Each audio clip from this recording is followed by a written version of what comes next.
Binoculars, August 20, 1956. When you meditate, you have to be mindful of three things at once. In other words, as you breathe in and out, three things. 1. The breath. 2. The meditation word. And 3. The mind, have to stay together with every moment. At the same time, alertness always has to be in charge. Only then can you say that you're established in the factors of meditation, lying at the essence of what's meritorious and skillful. Mindfulness, heedfulness, counts as what's meritorious here. Forgetfulness, heedlessness, counts as evil. Alertness is what surveys the results of our activities, seeing what we do that gives good results, what we do that gives bad, and then makes adjustments.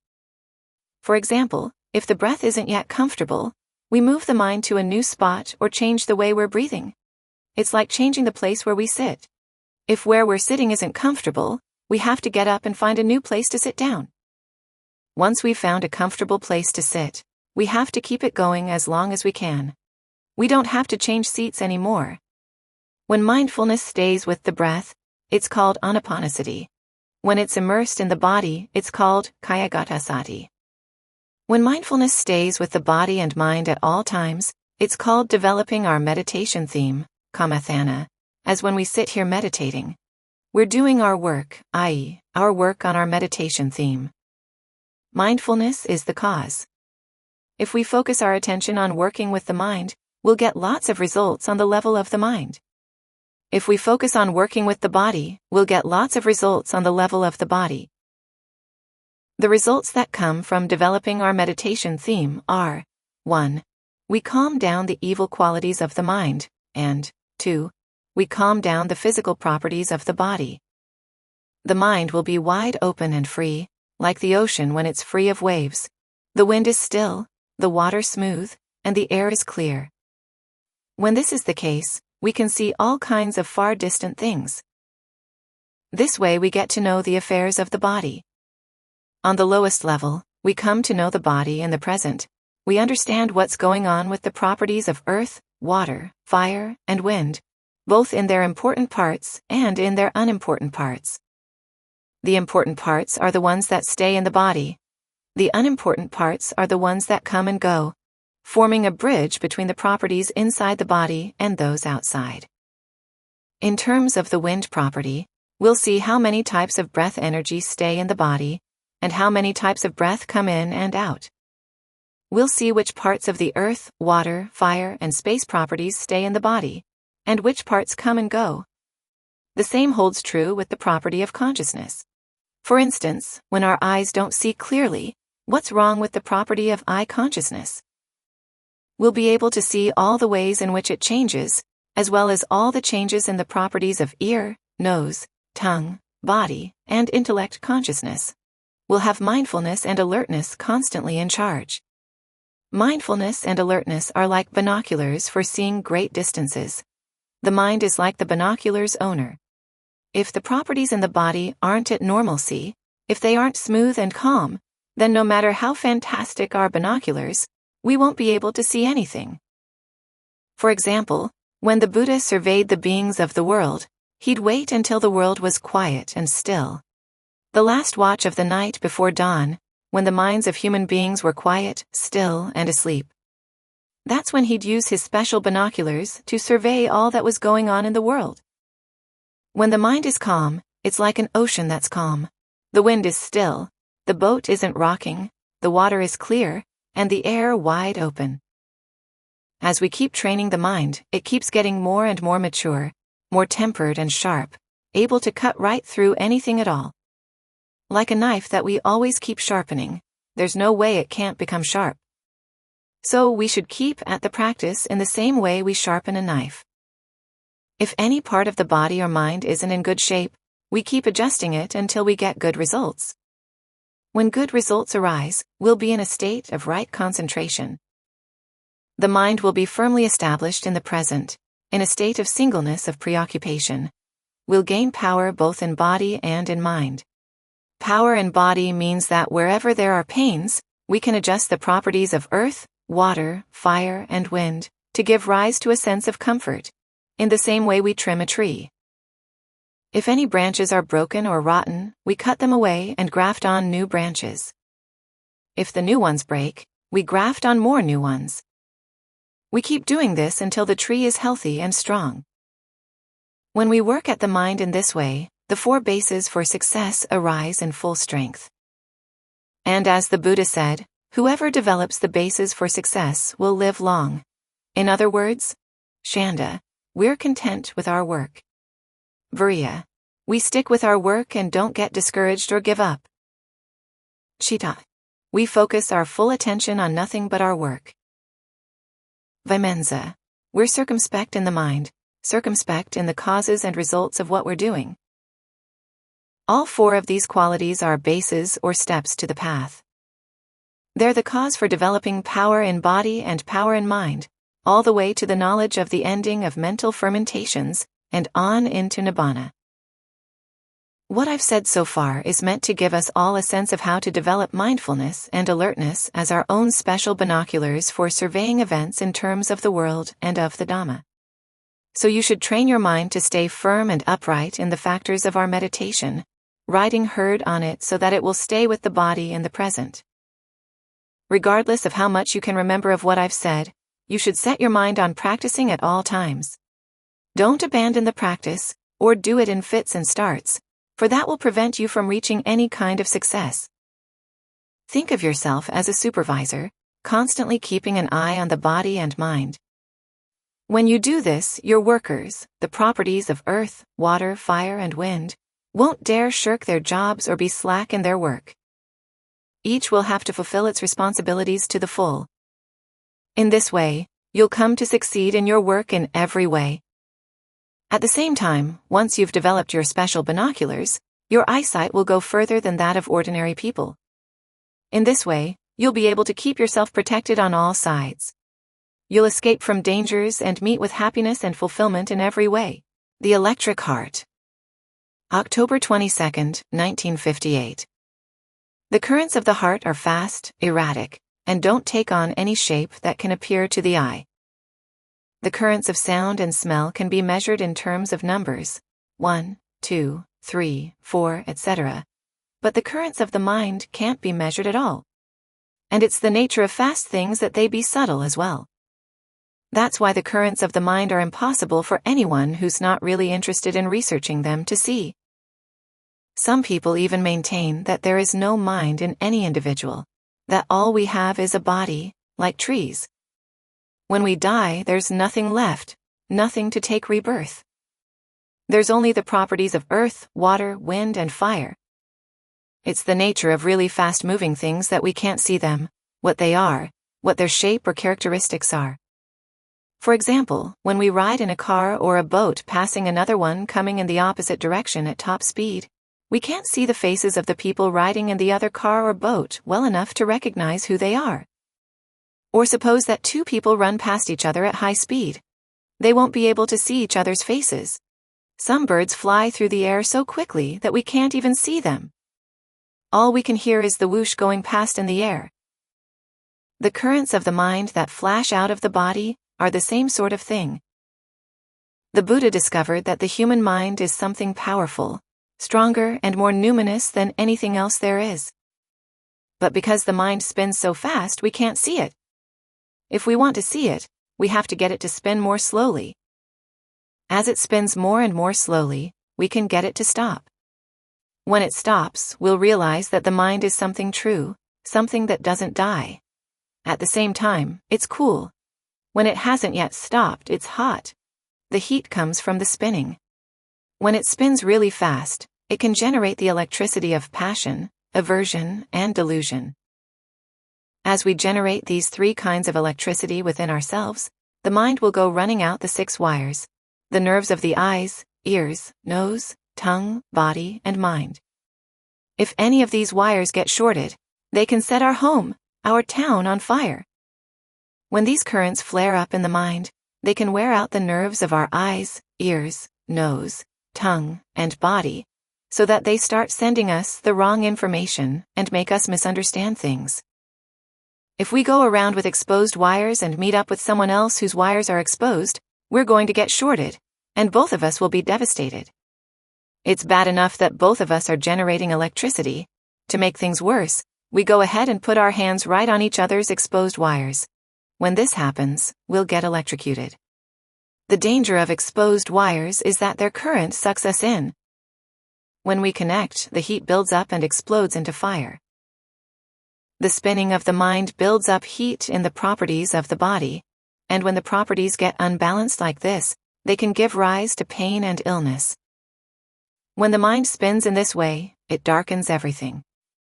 Our eyes, ears, etc. get darkened so that they can't see the truth of sights, sounds, smells, tastes, tactile sensations, and ideas. This is why the Buddha teaches us to give rise to stillness by developing the ballast of skillful and meritorious actions. And what acts as ballast for the mind? We're taught to create ballast for the mind by looking for 3 big hunks of rock: generosity, making donations of material things; virtue, keeping our words and deeds at normalcy; and meditation, training the mind. If the mind isn't slowed down by the weights of what's skillful and meritorious, there's no way it can get relief from the heat of its fires. Sometimes evil pulls it in one direction, while goodness pulls it in another. Goodness is like the positive current, evil like the negative current. The mind alternates between good and evil, looking for good only from time to time, but it doesn't find any real peace and quiet. Still, it's beginning to see things a little more clearly, as when a car begins to slow down but hasn't yet stopped. So we have to find 4 other ways to slow the mind down. In other words, we have to make sure that our thoughts, words, and deeds don't fall under the 4 kinds of bias. Bias based on desire, based on aversion, based on delusion, and based on fear. We have to be fair and gentle with other people, harming neither ourselves nor others. This helps our mind spin even more slowly. If it spins forward, it has 4 blockades in the way. If it spins back, it has 3 rocks weighing it down. We need principles in how we sit, stand, walk, lie down, speak, act. These are the mainstays of the mind in developing tranquility and insight. This is what's meant by meditation. The mind is like a machine. When the machine stops, we can safely touch all its belts and gears. The belts here are its various concepts and perceptions. In other words, perceptions of past and future spin back and forth, which is why the mind can't find any coolness. As it keeps spinning, it develops heat. If it spins really fast, it'll set on fire, burning itself and spreading out to burn other people as well. This is why we're taught to stop the spinning by cutting the belts. In other words, we practice tranquility meditation, not allowing the mind to spin along after the currents of the world. Whatever activity you're involved in, keep the mind fully involved in what you're doing. This is like water in the ocean when it's full of waves. If we take a bowl full of water and set it apart until the waves grow still, or if we clarify the water with an alum crystal, we can look into the water and see our reflection clearly. Our face is something that normally we never see. Even though we use our mouth to speak day in and day out, we've never seen what shape it is. Even though we breathe through our nose with every moment, we've never seen it. Our ears hear sounds all day long, but we've never seen what they look like. Our eyes can see all kinds of things, but they can't see themselves. This is why we have to depend on mirrors to see our reflections. Only then can we see our face. When people have discernment, it's as if they have a large mirror for looking at themselves, because discernment is the clear knowing that comes from a mind bright, clean, and pure, free from spinning, free from waves. When the mind stops spinning, it comes to stillness. This stillness is what gives rise to the discernment that develops into cognitive skills within us. The 3 skills and the 8, such as recollection of former lives, which enables us to see ourselves. Knowledge of the passing away and arising of living beings. Once we've seen enough of ourselves, we can see other people. And knowledge of the ending of mental fermentations. We can see what's good, what's evil, what should be abandoned, what should be developed, what takes birth and dies, what doesn't take birth and doesn't die. When these skills arise within us, we will thoroughly comprehend our own bodies and minds, as well as fabricated things in general. The three fires of passion, aversion, and delusion will stay separated far from the heart. The heart stops spinning, and when there's no more spinning, the fire and electricity stop, leaving nothing but coolness and ease. This is why we're taught to find ballast and blockades for the mind so that it will spin more and more slowly until it stops, for the sake of the coolness, ease, and peace I've mentioned here. Restraint of the senses. August 5, 1958. Restraint of the senses means making sure they're in harmony with their objects. In other words, Ṭhānissaro, exercise restraint over the eyes. Don't let your eyes be bigger than their visual objects, and don't let the visual objects be bigger than your eyes. An example of small eyes and big objects is when you see something and the heart latches onto it for days on end. This is called not being straightforward in your practice, because you've let the visual object get bigger than your eyes. As for big eyes and small objects, that's when you can't see enough of an object. When it disappears, you want to see it again and again. You can't let go of it. This is called eyes bigger than their objects. This is what gives rise to greed. When objects are bigger than your eyes, that also gives rise to greed and delusion. Anyone who doesn't know how to exercise restraint over the eyes gives rise to the three fires of passion, aversion, and delusion, which burn the eyes and give rise to suffering. Ṭhānissaro. Exercise restraint over your ears and their sounds so that they're the right size for each other. Sometimes your ears are bigger than the sounds they hear. Sometimes the sounds are bigger than the ears. For example, someone says something, and you take it to think about for many days. That's a case of the sound being bigger than the ears. This gives rise to liking or disliking. The fires of passion, aversion, and delusion burn the ears of people like this, for they haven't watched out for evil, and so evil can come flowing into their hearts. Ṭhānissaro. Exercise restraint over the nose and smells. If a smell smells good, don't fall for it. If it smells bad and you can't stand it, get away from it. Don't hate it. If you contemplate the nose and its smells, you'll see that sometimes a smell is bigger than the nose, i.e., one whiff and it gets stuck in the heart for many days, months, and years. The smell may have been over and gone for many days, months, and years, but the nose hasn't gotten over it. Passion and aversion get provoked, and then delusion goes running after the smell. This is called not exercising restraint over the nose. Ṭhānissaro means restraint over the tongue and flavors. If the food you get is edible, don't go struggling to look for things to make it more special than it already is. If you like it, eat your fill. If you don't like it, eat just a little. Choose foods that benefit the body, otherwise you'll suffer. Don't follow your taste buds. Sometimes the flavors are bigger than the tongue. You sit thinking about eating chicken or duck, pork or fish, and so you go looking for them. When you get them, your tongue shrivels up and you can hardly eat them at all. This is called not having a sense of enough, not exercising restraint. In addition to eating, the tongue plays a role in speaking. Sometimes the tongue grows large. What you say goes way beyond the truth.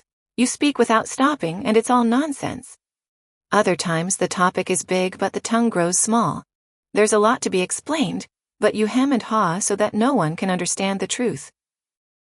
This is called not exercising restraint so that the tongue is the same size as its topics, and it's one way of bringing on suffering.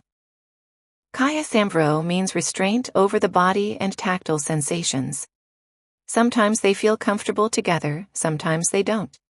In other words, the place where you're staying may be big, but the body is small. Sometimes the place is small, but the body feels big. They don't go together. The tactile sensations that touch the body don't fit. Sometimes the body is small but the sensations are big. For example, you come across a sensation you like. Then, even when it's vanished for many days, you still miss it. Sometimes the body is big, but the sensations are small.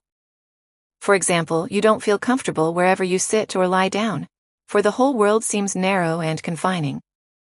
That's called not exercising restraint to keep the body and its tactile sensations in line with each other. And that gives rise to suffering. Mano samvaro. Exercise restraint over the heart to keep it on the right path in line with things as they arise. Sometimes your thoughts are bigger than the mind. You worry and stew about something, going way beyond the truth of the situation. This leads to misunderstandings, making the mind restless and anxious. Sometimes the mind is bigger than your thoughts. You take a minor problem and turn it into 4 or 5 big ones. In other words, you don't exercise restraint over the heart to keep it in line with your situation, what they call harvesting grass to roof the field. This leads to useless distraction, which opens the way for greed, anger, and delusion. This is why we're taught to exercise careful restraint over the heart, to bring it to peace and calm. That's what's meant by restraint of the senses. Snakes, Fires, and Thieves. April 12, 1959. The dangers faced by the mind are like poisonous snakes, fires, and great thieves. Things that are always lying in wait to lay us to waste, robbing us, killing us, and stripping us of our valuables, our human goodness, every day and night. Poisonous snakes here stand for passion, aversion, and delusion, which have a painful poison that seeps into the minds of run-of-the-mill people. When it reaches the heart, this poison can kill you. As for fires, there are 2 kinds, forest fires and house fires. A forest fire doesn't have any one owner. It arises of its own accord, by its nature, and spreads its destruction far and wide, without bounds, until it dies out on its own. This stands for the fires of birth, aging, illness, and death, forms of suffering that arise in the bodies of all living beings. This fire can burn up both our worldly treasures and our noble treasures, i.e., the goodness of the mind that we otherwise would be able to develop. As for house fires, those are the fires that arise from within the heart, defilements, ignorance, craving, and clinging, the hindrances that get in the way of the goodness that comes from training the heart and mind. The great thieves, or 500 most wanted criminals, stand for our 5 aggregates: form, feeling, perception, thought constructs, and consciousness, which are constantly robbing us, killing us, and oppressing us, destroying both our worldly treasures and our noble ones. In addition, there are the underground criminals that keep sneaking up on us without our realizing it. Material gain, status, praise, and pleasure from external things. Whoever gets duped by these criminals finds it hard to work free. This is why they can destroy the goodness that we'd otherwise be able to attain in the area of the heart and mind. All of these poisonous snakes, fires, and criminals pose a tremendous danger to the heart. They keep destroying our goodness every moment. If we're not wise to them, we'll have trouble gaining release from them. The only way to prevent these dangers is through the power of the Dhamma. In other words, the practice of meditation, using our powers of directed thought and evaluation within ourselves, to the point where we give rise to the discernment that clearly knows and sees the truth of all fabricated things. When we can see the dangers on all sides, we'll learn to be careful and on our guard, to look for ways of destroying them or of escaping from them. When we can do this, our lives will be happy. When we practice the Dhamma, it's as if we were going through a lonely, desolate forest on the way to a goal that's the highest form of happiness and safety. To get through the forest, we have to depend on the practice of concentration, with our mindfulness circumspect on all sides.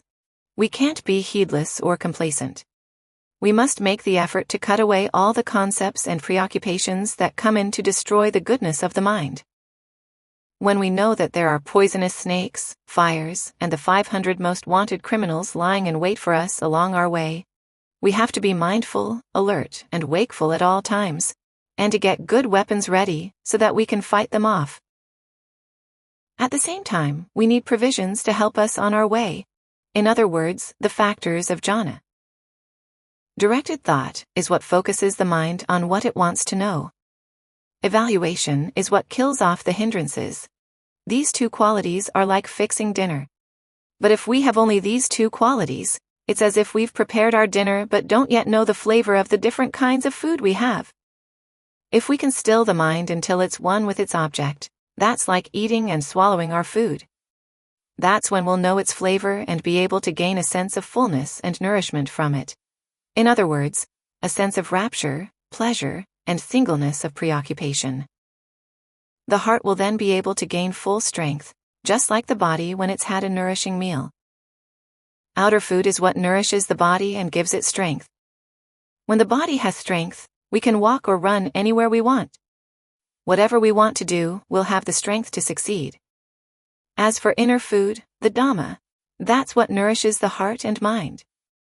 When the heart and mind are well nourished, the power of the heart is made resilient and strong. Whatever we set our mind on will succeed in line with our thoughts. If the mind is deprived of the food of the Dhamma, it gets feeble and weak. Its thoughts meet with no success, or at best with success in some things and not in others, not fully in line with our hopes. That's why we have to shore up the strength of our own minds as much as we can, for the strength of the mind is the most important thing within us that will take us to our goal of the highest happiness. As long as you're still alive and breathing, don't let yourself be heedless or complacent. Don't let time pass you by to no purpose. Hurry up and accelerate your efforts at developing goodness, for when there's no more breath for you to breathe, you'll have no more opportunity to do good. You should focus exclusively on whatever thoughts help make the mind firm, so that it can give rise to goodness. Don't dally with any other kinds of thinking, regardless of whether they seem more sophisticated or less. Shake them all off. Don't bring them into the mind to think about. Keep the mind firmly set in a single preoccupation. That's your true heart, the true heart of the Buddha's teachings. Enduring Principles. May 26, 1958. Those of us who are training our hearts and minds in hopes of the paths and fruitions leading to Nibbana, if we don't study to understand the fundamental principles of the world, are likely to wander off the path. Or else we'll keep circling around without ever reaching our goal. So if we really want to put an end to suffering, we should ask ourselves, what do we have within us that can act as a true refuge for ourselves? This is the sort of question we should keep reflecting on all the time. As we chant every day, Svakhato Bhagavata Dhammo, Sandithiko Akaliko, the Dhamma well expounded by the Blessed One, to be seen here and now, is timeless. In other words, if we want to reach it, we'll be able to reach it. If we don't want to reach it, we won't. But whether or not we'll reach it depends on underlying causes, which come in two sorts: an enduring principle and supporting principles. The enduring principle, called Dhamma Thiti, is what stays unmoving by its nature. The supporting principles are our training and education, which can be either good or bad. This is why our practice sways back and forth, like a tree in the middle of an open field, swaying back and forth in the wind. If we don't discover the enduring principle within us, we won't be able to find anything to act as a true refuge, for our training and education are simply supporting factors. This is why we should keep asking ourselves, have we found any principle within ourselves that can act as our refuge? As long as we're still depending on other people, other things, we don't have a true refuge. Our training and education are nothing more than supporting factors, like the fertilizer we give to plants. When the fertilizer runs out, the plant will have to fall to the ground and decompose. The same holds true for the Buddha. When his body ran out of strength, it turned into the four elements. The Dhamma, when it no longer has any power, turns into nothing but letters on paper or palm leaves, which then disintegrate. As for the Sangha, when they run out of strength, they die. So the refuge we take in these things is nothing more than a snack or finger food. But people for the most part misunderstand them to be our true refuge. They think that the Buddha, Dhamma, and Sangha will carry or drag them to heaven or Nibbana. From one angle this is right, but from another it's wrong. It's right in the sense that the Buddha, Dhamma, and Sangha keep alive the tradition of goodness that we can hold on to and follow. It's wrong, though, in the sense that they aren't the things that will make us reach the paths and fruitions leading to nibbana. Reaching nibbana depends on our own actions, our practice. So we have to ask ourselves, what do we want in life? If we really want something, we're sure to succeed at it in every way. But the fact that we don't succeed comes from ourselves. If we want to be millionaires, we'll have to become millionaires. If we want to be beggars, we'll have to become beggars. Success and lack of success come from within ourselves. In other words, from the causal factors lying within the limits of our own goodness. If we practice correctly, we're sure to succeed. It all depends on the enduring principles in the world, together with the supporting factors that point us in the right direction. The supporting factors are the teachings formulated by wise people and sages. The enduring principles, Dhamma, Thiti, come from the principles of nature. To reach the paths and fruitions leading to nibbana requires Dhamma, Thiti. Take our Buddha or the private Buddhas as an example. When they were born, there was no Buddha to teach them. But they had met up with sages and Buddhas in previous lives, so they were born with character traits that spurred them on to be high-minded, to see the drawbacks of the world so crowded with defilement and craving, with birth, aging, illness, and death. Disenchanted, they aspired to gain release from all this suffering, for as long as we human beings are subject to birth and death, then even if we had wings to fly, we still wouldn't escape from our suffering. But if we're free from birth and death, then even if we have to crawl on all fours in the dirt, we won't feel any suffering. This is why the Buddha left the householder life and went off into the wilderness to be alone, developing virtue, concentration, and discernment until he attained full Buddhahood. Once he had attained his goal, he had another character trait, his great compassion, that inspired him to teach the Dhamma to his relatives and to living beings in general, so that they could gain release from suffering as well. Practicing virtue is called compassion in terms of one's actions. This is followed by compassion in terms of one's speech and thoughts. When the Buddha expressed this sort of compassion, people responded to him in kind. They loved him, respected him, and were willing to grant him power. The Buddha's compassion expressed itself in two ways: for the well-being of the world, Lokatha Karaya, and the well-being of his relatives, Nachatha Karaya. In terms of the world, the Buddha spread his goodwill and compassion to beings all over the world, without showing any partiality for any group or individual at all. As for the well-being of his relatives, like everyone else, he had parents, grandparents, and siblings, and these people in turn had children, grandchildren, and in-laws. The Buddha's compassion spread out along all of these connections, expressed in terms of compassionate actions, compassionate words, and compassionate thoughts. This compassion spread out from a heart that had found its own dependable refuge within. This was why he was able to spread his compassion so that others could depend on him as well. It's the nature of the heart that when it can depend on itself, its goodness gradually spreads out of its own accord. If there's any kind of connection, whether people are relatives or not, it spreads out along those connections. It spreads out in terms of words, when you can teach and instruct others. In terms of thoughts, there's no anger, hatred, or jealousy. There's simply the willingness to sacrifice for others. When there were ways the Buddha could help others with his thoughts, he spread those thoughts at all times. He had seen that the lay life wasn't convenient for spreading goodness so far and wide, which was why he became a monk. He had seen that being a member of the noble warrior class involved both good and evil, for it's the nature of the world that people are proud of their birth, their race, their class, which divides us into factions and creates inequalities. When divisions like this arise in the world, it's difficult to spread goodness. That was why he left his relatives, cutting himself off from his class and race. And this is why, when a new monk is being ordained, the announcing teacher asks him, "Have your mother and father given their permission?" And the candidate answers, "Yes." He has left the limitations of the worldly life and now doesn't belong to any family at all. Then, once he's ordained, he's taught not to go hanging around with his old family. So when the Buddha left home, he went off on his own to find the truth of the Dhamma. Regardless of whether he was to get teachings from others, he explored within himself without depending on his old wealth or family connections. He gave himself totally to the practice. At first he had studied with the 6 teachers, but they were unable to convince him of their teachings. The first teacher was Teacher I. This teacher fools us in all sorts of ways. It tells us that this sight is beautiful, that sight is ugly, this sight is good, that sight is bad.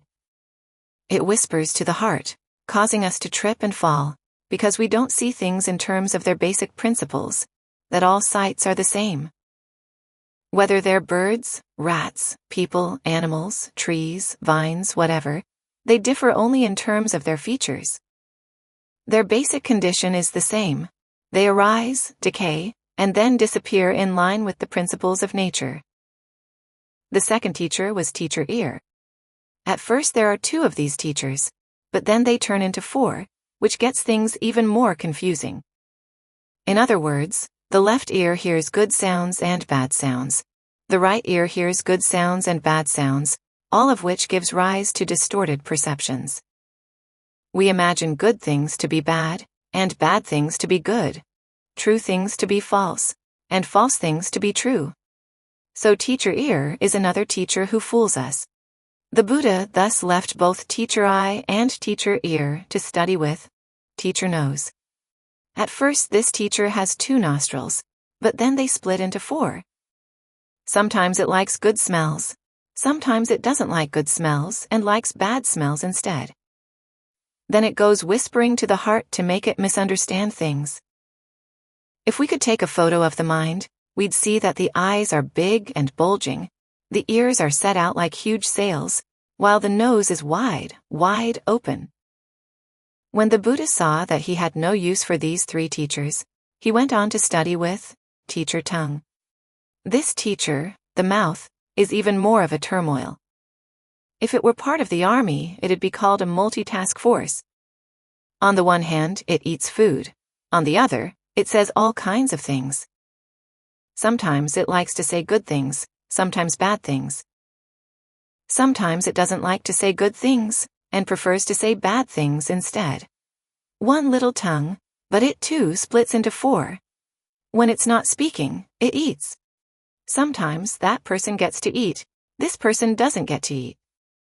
This person has only a little to eat, that person starves, while that person over there has more than enough to eat.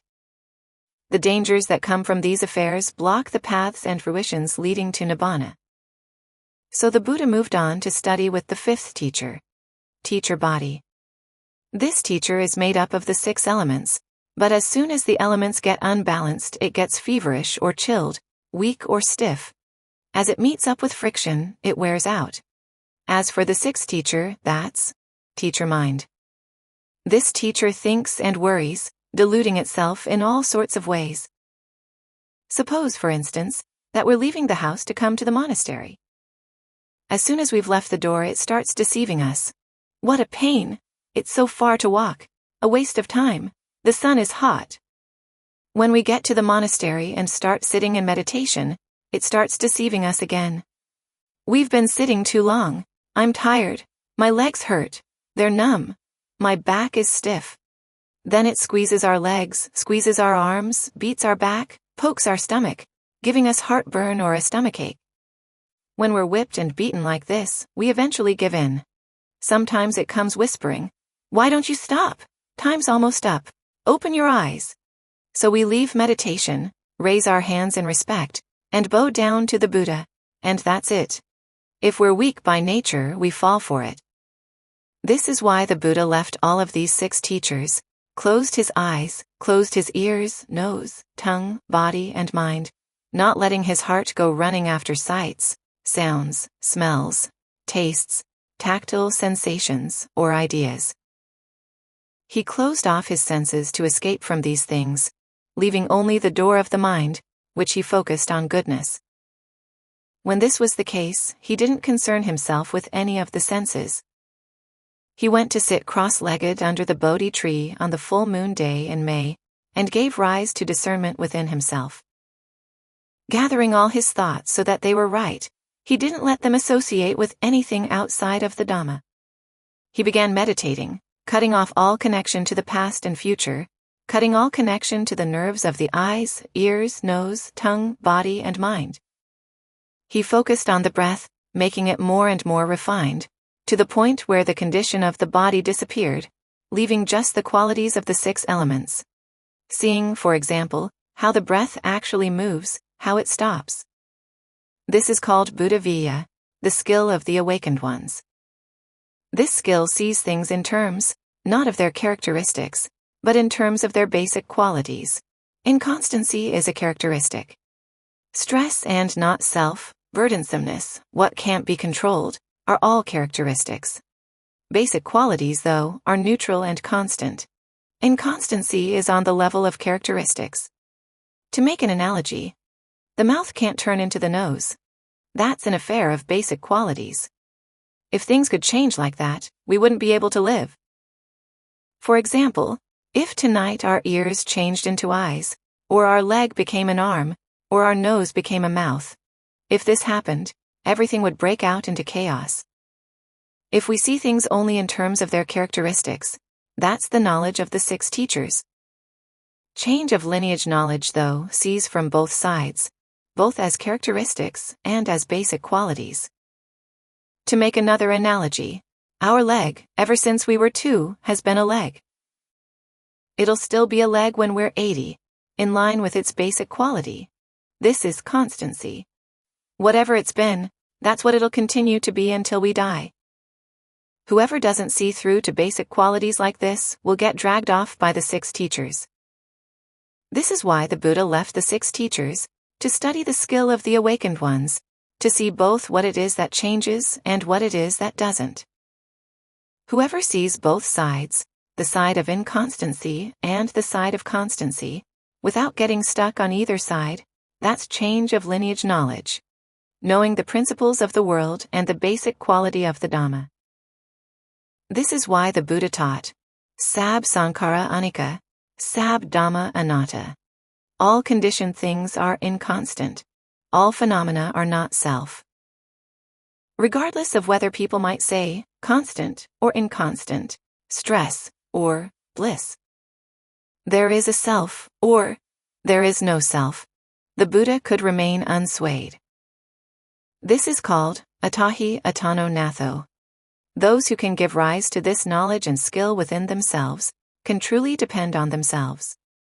They're not attached to knowledge of the past, knowledge of the future, knowledge of the present. They're not stuck on any dimension of time at all.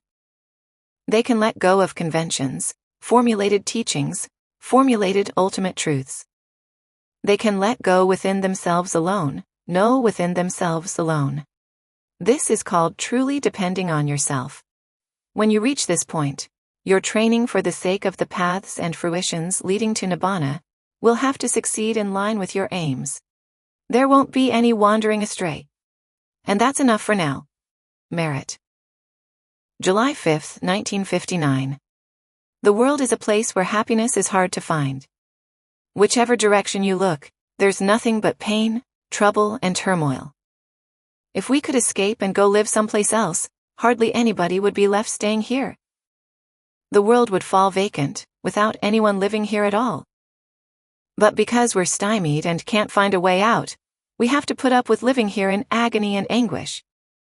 If it weren't so beyond our capacity to escape, it's unlikely that anyone would want to stay. The Buddha's purpose in formulating the custom of gathering to meet on Dhamma listening days was to invite people to train themselves in doing what's good. Any gathering without a purpose doesn't give rise to anything. So as we gather together today, we have to be sincere in our intent to search for goodness within ourselves. Not that we come to the monastery simply because we see other people come, or we gather together because we see other people gather together. If we come without any purpose in mind like that, no real benefits arise.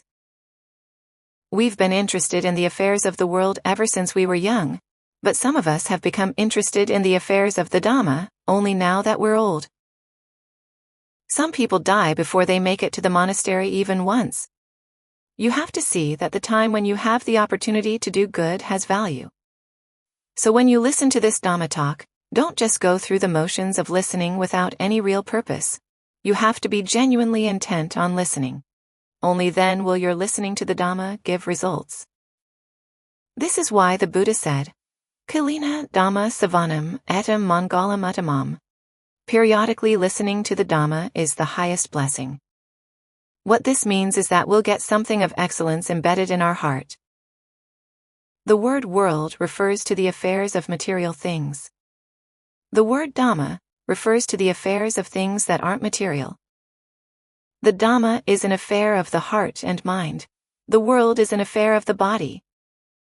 But the world and the Dhamma have to depend on each other, in the same way that people have to depend on the world in order to live, and the world depends on people to dress it up and make it livable and lovely, arranging homes, buildings, and roads in a way that's beautiful. Lots of people are interested in dressing up themselves and their homes to make them beautiful.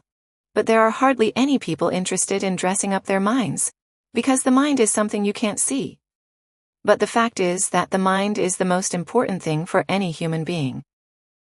The body and the mind have to depend on each other if they're going to grow. Still, they're two separate things, not one and the same, in the same way that people have to depend on the earth. But the earth isn't people, and people aren't the earth. What does our suffering come from?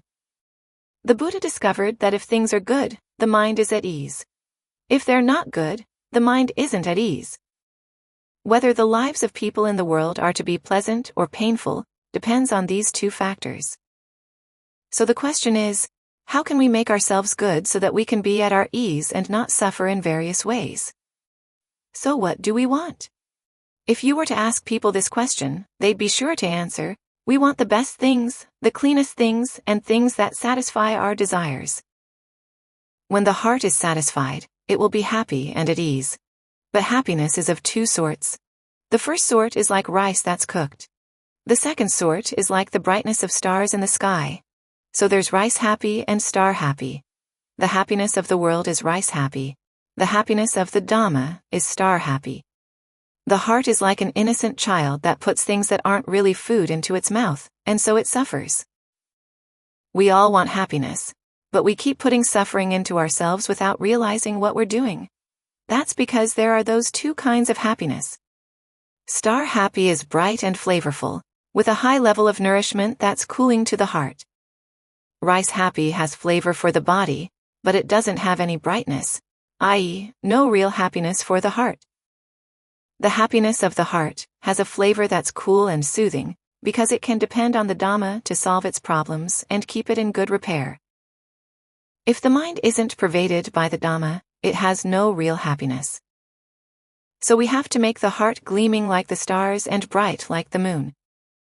If this is something you want, you should do what you can to really experience it. This body of ours, composed of various elements gathered together in a single lump. If we don't know how to separate the elements out to see what's there, we don't really know ourselves.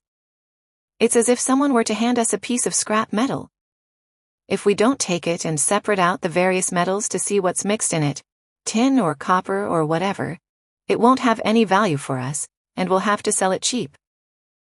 We all have good things within ourselves, but if we don't know how to separate them out, the body will be nothing but a lump.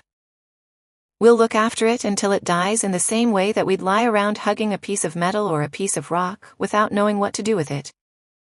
We won't get any benefit out of it at all. The Buddha saw that the body and the mind are two separate things of differing value. The body is slow and heavy. The mind is light and very fast.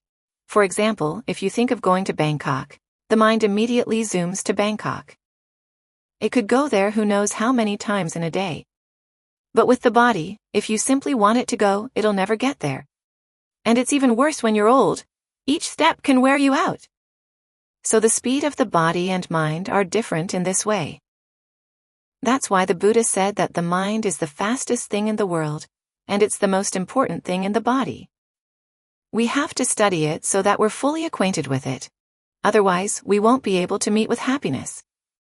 Buddhism isn't an affair of praying or asking, and it's not something that we can give to one another. We each have to do the work for ourselves if we want to get results. This is why the Buddha taught us to make merit, for merit is what gives rise to the happiness we aspire to. If you look around you, you'll see that some people succeed at everything they put their hand to. Other people don't succeed at anything. They try this and it doesn't succeed. They try that and it doesn't succeed. That's because they don't have any merit to help them. The Buddha thus praised those who make a lot of merit often, for whatever they think of doing will succeed in line with their aims. Those are the people who are happy. So what's good about merit? The more you make merit, the less wealth you have. What's so good about it? If people look at it only on the surface, they're sure to see things in that way. If you speak only briefly about merit without explaining it, people are sure to misunderstand. This is why the Buddha explained the rewards of the 3 ways of making merit: generosity, virtue, and meditation. Generosity is a way of helping other people be happy. When we help one another and give useful things to one another, it has to mean something. So stop and think. All the suffering and turmoil in the world, thievery, arson, and world wars, what do they come from? They come from people not eating their fill. Not eating your fill happens in 2 ways. 1. Not having anything to eat. And 2. Having things to eat but you're not full, i.e., your greed has no sense of enough. These 2 forms of not eating your fill give birth to world wars. Some people want to be the only ones who are rich. But think about it.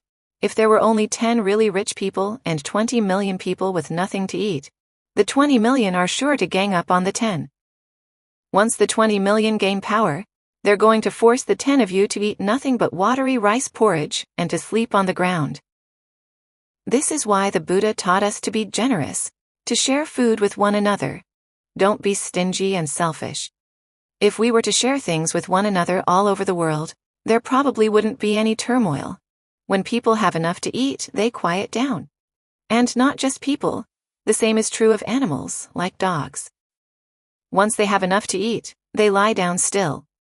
You can step over their heads and they won't bite you. And they won't harass people as well. It's the same with people. When they can eat their fill and sleep at night, they smile until their cheeks bulge out. Other people can curse them and they won't get angry. But if, when they're hungry, someone says anything even just the least bit displeasing, they can almost rip off that person's flesh to eat it. This is the way it is with people and animals. Not having anything to eat. What does that come from? It comes from being poor. Poverty can come from lots of things, but by and large it comes from either laziness or stupidity. That's why many people don't have anything to eat. They're too lazy to work, and so they're poor. When they're poor, they don't have anything to eat. Having things to eat, but you're not full. This happens when greed and stinginess take over the heart. You have enough, but you don't dare eat it for fear that you'll run out, or that other people will see you, or that they'll ask you for some of what you've got. If you don't dare eat because you're afraid of running out or that other people will steal what you have to eat in secret. When other people who don't have anything to eat see you, they'll think, why do these people have so much? Why do they eat in secret without sharing? This gives rise to thievery and robbery. This is the fuse that ignites world wars. We don't share food with one another. If we were to share with one another, the world would be peaceful and happy. If we don't share, there will have to be turmoil. When little wars start, they give rise to big wars, which then turn into world wars. The Buddha foresaw these problems, and so he taught, Dhananka Dhamma Karayasya Etam Mangalam Uttamam. Giving and practicing the Dhamma are the highest blessing. There are 4 kinds of giving. 1. Giving support to your children, sharing your wealth with them as is appropriate to help them gain an education and get started in their livelihood. 2. Giving charity to poor people when disasters hit, and to sick people and to old people who are weak. 3. Giving aid to the country at large, giving money to build roads and hospitals, and being willing to pay your taxes in full. 4. Giving offerings in honor of the Buddha, Dhamma, and Sangha, those who are worthy of offerings, When you do this, it's a blessing for yourself. You've put your wealth in safekeeping in these 4 banks. When you need that wealth, all you have to do is to remember the good you've done, and the mind will be comforted. This type of wealth is noble wealth. It follows you to your dying day, and even when you go to the next world, you'll have plenty to use without any worry. For this reason, the Buddha looked after the world to keep it happy and at peace by teaching people to give these 4 kinds of gifts. And he taught the Dhamma so that we would observe the precepts and practice meditation.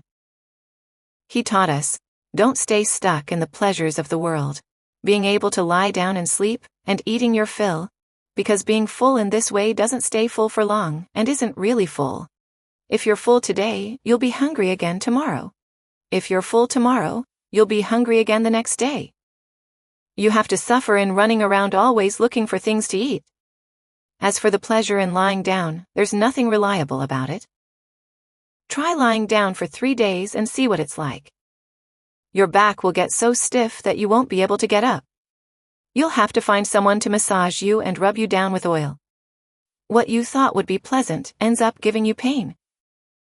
That's why the Buddha taught us not to be infatuated with the pleasure of eating and lying down, and instead to pulverize that pleasure into a fine powder so that it'll turn into something of value. It's like a tapioca root that costs 20 cents. If you slice it, dry it in the sun, and then grind it down to a fine flour, then when you take it to sell in the market, you'll find that its price has increased to $4 or $5 a kilogram. Or like ordinary rice, which costs $1.50 per liter. If you sun it and grind it down into flour for making sweets, you'll be able to sell it for twice its original price. In the same way, the Buddha taught us to take our wealth and pulverize it, so that it'll grow in value.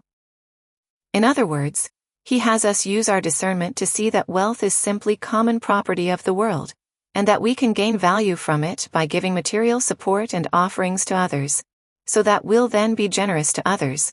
Don't eat it all yourself. Nikasi labhate sukham. Those who eat alone can find no happiness. When you lie down, don't lie down for long. Sacrifice some of your time in bed by sitting up in meditation, developing thoughts of goodwill as a means of strengthening your heart and mind. In that way, you won't oppress other people, and you won't oppress yourself. The Buddha taught that if the mind falls into good thoughts, it'll find ease and happiness. If it falls into evil thoughts, it'll find suffering and pain.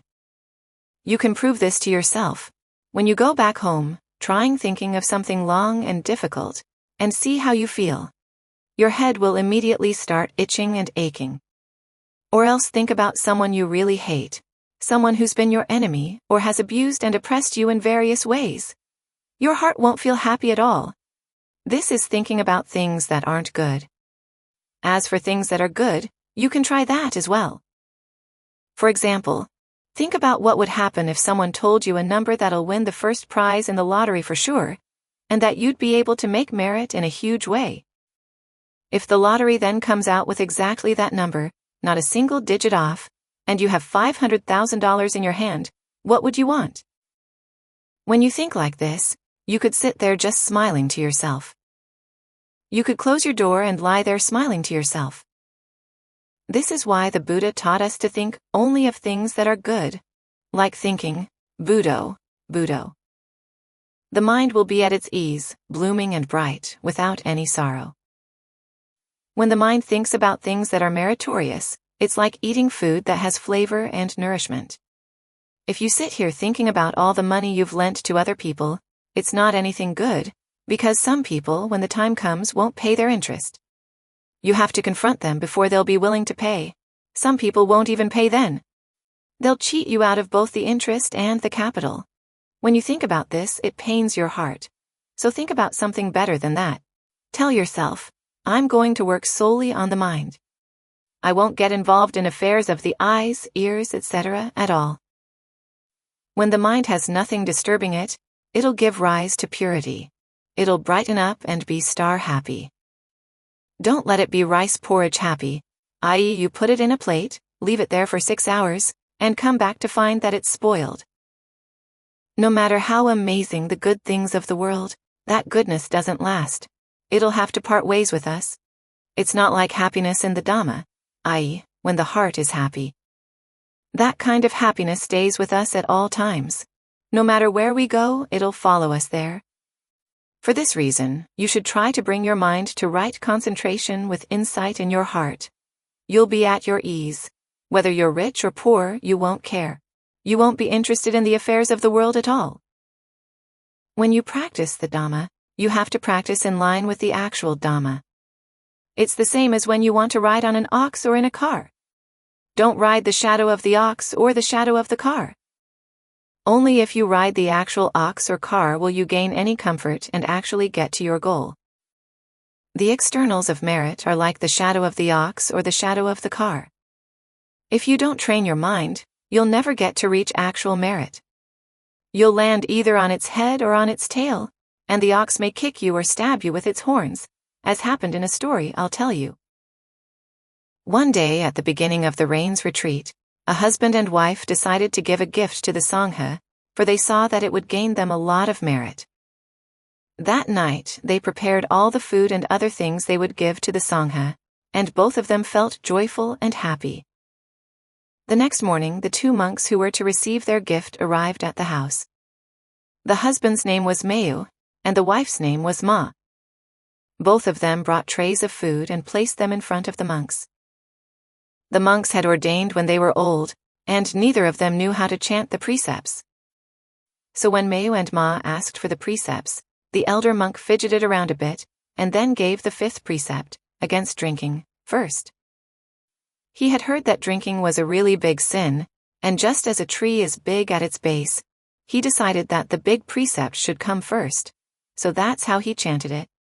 When he had finished, the second monk said, "That's not the right way to give the precepts." The first one said, "Yes, it is right."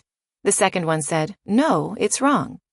So they started getting irritated and argued back and forth until the first monk challenged the second monk.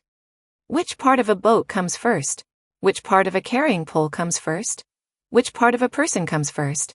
Try thinking about it. Any side at all can come first.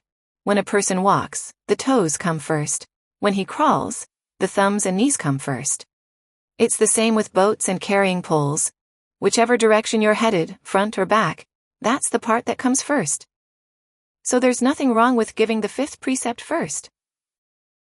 So they agreed that he was right, even though the whole thing was totally wrong. Usually the precept against killing has to come first every time. It's just that neither of them had had any training. Then the elder monk taught Mayu the chant for offering the gift to the Sangha. These offerings we give to the Sangha, etc. Mayu and Ma chanted, Namo Tassa, homage to the Blessed One, 3 times, and then Mayu said to Ma, repeat after me.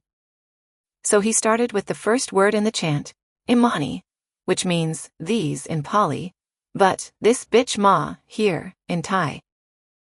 Ma just sat there in silence and didn't repeat after him. So Mayu started again, Imani. But Ma sat there fuming. Here we, on a day making merit, and he uses this kind of language with me. So Mayu started again, Imani. Ma couldn't stand it any longer, and so she shot back at her husband, I'm Mayu ni, this bastard Mayu here. Mayu got angry and gave her a nasty look. Finally, they started yelling at each other, and, taking the serving spoons from the tray, began beating each other over the head. Where did you study this kind of language? Ma yelled at her husband. I've never heard you say anything like this before. Mayu said he learned it from the monks. So Ma turned on the elder monk and accused him of turning her husband against her and teaching him foul language. All these monks know how to do is eat. You can't even give the precepts right. Well, I've had enough. Get out of my house right now. The 2 old monks were in a fix. Whatever they said would make her flare up even more, and they themselves were famished, so they took their bowls and hurried out of the house. When they got back to the temple, they had to boil a pot of rice for their meal. This is what happens when people try to do good, but miss what's actually good inside, leading to all sorts of trouble. So when you try to make merit and do what's skillful, you have to train your heart so that your merit really will lead to happiness. Make your mind clear and clean, in line with the Buddha's saying, Kusala Supa Sampada, be complete in what's skillful. That merit will then cleanse your mind, in line with the saying, Sasita Paryodapanam, cleanse your mind on all sides, so that it's free of faults. Etam Buddhana Sashanam. That way you're right in line with the teachings of all 108 Buddhas. On target. August 28, 1956. To sit in meditation in a way that's right on target, the mind has to be on the path. This means that it stays in the present, without tripping over preoccupations that it likes or dislikes. It's established solely in the middle way. If it misses this target, it's not on the path. It's not in line with true meditation. No matter how much it meditates, it won't get any results. Like shooting a bird. If you don't aim right on target, then even if you have 100 bullets, you'll never be able to hit the bird. But if you aim accurately right at the bird, a single bullet is all you need to bring it down right away. In the same way, when sitting in concentration or sitting in meditation, if the mind stands firm and tall in the path, you'll meet with the truth of meditation, stillness, without having to waste a lot of time. The mind in concentration is like genuine silver, malleable and pure white, because nothing else is adulterating it. We can make it into whatever we want right away, without having to waste time placing it in a crucible and heating it to get rid of the impurities.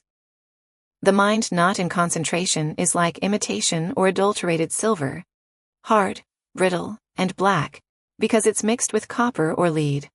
The more the impurities, the lower its value. A pure mind is thus like genuine silver. The various perceptions that darken the mind are like the impurities that make the silver black, brittle, and dull. So if we let perceptions come in and get mixed up in the mind will have to take on the characteristics of imitation or adulterated silver. We won't be able to find any purity in it at all. When this is the case, the mind will have no stillness. But if we brush away the various perceptions and preoccupations adulterating the mind, it'll become firmly established in concentration, in line with the factors of the path. Once the mind turns into the path, we have to watch over it carefully, in the same way that we try to keep a road from washing out. We have to survey it continually to see where it's wearing out. Wherever it's wearing out, we fix it right away. If we don't fix it immediately, and let it get riddled with potholes or wash away, it'll be really hard to repair.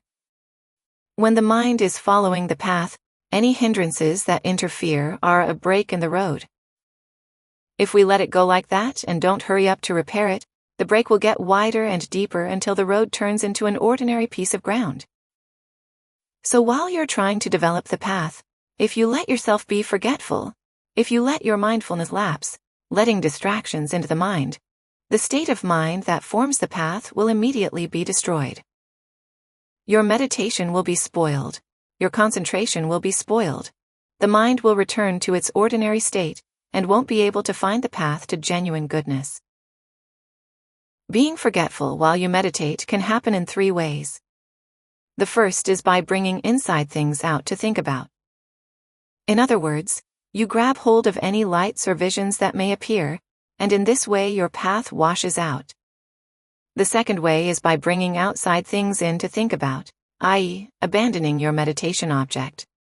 The third way is by losing consciousness. You sit there, but it's as if you were asleep. All of these things are called a washed-out path, like a road that washes out and is full of deep potholes. To keep preoccupations out of the mind is to cut a path in the mind. To let outside preoccupations in is to let the path wash out. When the path washes out, there's no way that insight or discernment will arise, just as when a road washes out, no cars or trucks can run along it. When concentration gets extinguished in this way, you can't practice insight meditation. There's nothing left but thoughts about insight, thoughts about concentration, thinking, guessing, groping in line with your old preconceptions. The virtues of your heart disappear without your realizing it. If you want to go back and start all over, it's hard, like going back over a washed-out road. When mindfulness stays with the body, it's called kayagata sati. mindfulness immersed in the body. In general, this refers to being mindful of the four properties: earth, water, fire, and wind. To pick out just one part, it refers to being mindful of the breath. This is also called kayagata satipatthana, establishing mindfulness through contemplating the body. Mindfulness is the cause, alertness the result. Or you could say that the breath is the cause, and a sense of comfort is the result. When we have mindfulness and alertness in charge of us at all times, the body will always be awake. It won't get sleepy or drowsy. The hindrances won't be able to come in, latch on, and eat away at the mind. It's like a home where there's always somebody awake by day and by night without falling asleep. Thieves won't be able to break in and disturb them. When the mind and body are asleep, they open the way for various forms of Mara to come in and destroy our goodness in every way. For instance, the various demons of the aggregates will get into the body, making form abnormal, feelings abnormal, perceptions abnormal, fabrications abnormal, and consciousness abnormal. The various demons of defilement will sneak in and place poison in our body. In other words, as soon as mindfulness lapses, these demons will come in and force the mind to sleep. Then they'll put more poison in our hearts, the 5 hindrances. The reason the hindrances are called poison is because they make the mind dizzy and deluded. For example, sensual desire makes us deluded, infatuated with different objects. Ill will makes us angry and vengeful, hot and fiery, so that our mind has no peace. It's as if we fall into a living hell. Sloth and torpor make us discouraged. We don't see the rewards of what's meritorious and skillful, or of generosity, virtue, or meditation. This makes us sleepy, drowsy, and listless. Restlessness and anxiety make us distracted, irritated, and scattered. When this happens, uncertainty is bound to arise, so we grope around without any sense of what we can take as our standard. All of these things are nothing but detriment. They're all poisons and intoxicants. This is why they're called the demons of defilement. When these things work their way into us, they're bound to exert a lot of power and influence. They can pull our body out of the Buddha's teachings. They can pull our heart out of the Buddha's teachings, making us lazy, careless, and unreliable. We start living like duckweed, which simply rises and falls with the water, and is nothing more than food for turtles, ignorance, and fish, evil. When our mind hasn't fathomed the qualities of the Buddha, Dhamma, and Sangha, it's bound to be this way. It still lives with flocks of demons. Even though we practice, it's just a show. We're still far from the Buddha, Dhamma, and Sangha. We don't count as close to them at all. To be far means to be far away in terms of our behavior. For instance, if we don't waken the body, don't waken the mind, we don't count as practicing the Buddha's Dhamma. But if you're mindful and alert, you'll always be awake in body and mind. In other words, when your eyes are open, your mind is firmly established. When your eyes are closed, your mind is firmly established. Whatever job you're doing, whether sitting, standing, walking, or lying down, the number 1 has to be in charge of your mind at all times. Don't let it turn into the numbers 2, 3, or 4 at all. This is what's called being genuinely established in the Buddha's Dhamma, in line with the verse from the canon. Sapa Buddham, pabushjanti sada Gautama savaka. Yesam diva siye, rado siye, nikam kayagata sati. Which means, whoever is mindful, contemplating the body, always awake in the Buddha's Dhamma by day and by night, is a genuine disciple of the Buddha. When you sit in concentration or in meditation, the mind has to penetrate straight into the truth if you're going to get results. Don't hit only the convention. We want genuine silver, but if there are imitation things adulterating it, if the copper has adulterated it up to 80 or 90%, that silver isn't the silver we want. There are 2 kinds of conventions: conventions in line with the truth and conventions not in line with the truth. An example of a convention is the way we're sitting with our eyes closed here. If someone asks us what we're doing as we're sitting here, we say that we're sitting in meditation. But this phrase, sitting in meditation, is our mind still or not still? If it's still, that's a convention in line with the truth. We're sitting in meditation. But if the mind isn't still, if it flickers out after perceptions and preoccupations, that's a convention not in line with the truth. You can't really say that you're sitting in meditation. What you're doing is simply sitting with your eyes closed, that's all. Simply sitting with your eyes closed isn't sitting in meditation. The truth of the convention called sitting in meditation is sitting with a still heart, keeping the mind firmly established in a single preoccupation, without being distracted by other preoccupations. That's the convention in line with the truth. So now that we've come here intent on sitting in meditation, we should try to be on target with the truth of the convention. If we're not on target with the truth of the convention, we're just sitting with our eyes closed. No matter how many decades we keep this up, it's not likely to serve any purpose. When we meditate in line with the truth of the convention, we'll meet with the truth as our reward. The results of our work will be right concentration. The silver put into our mold will be pure silver. We won't have to trouble ourselves with having to get rid of the impurities. It's 100% pure silver, so the impurities will fall away on their own. It's the same when the mind is pure. The hindrances won't be able to penetrate.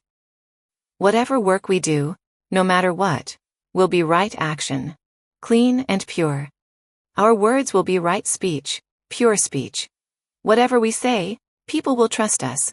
We'll bring progress both to ourselves and to others. Our words will be good, with no drawbacks.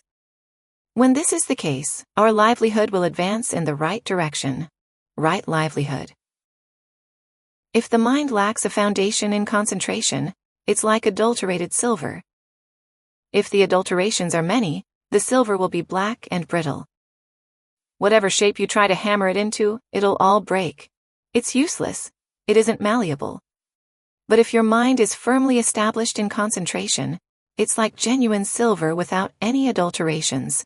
Bright, beautiful, white, and clean. Something that other people love. You yourself will be happy too, for the mind will be full and refreshed, in and of itself.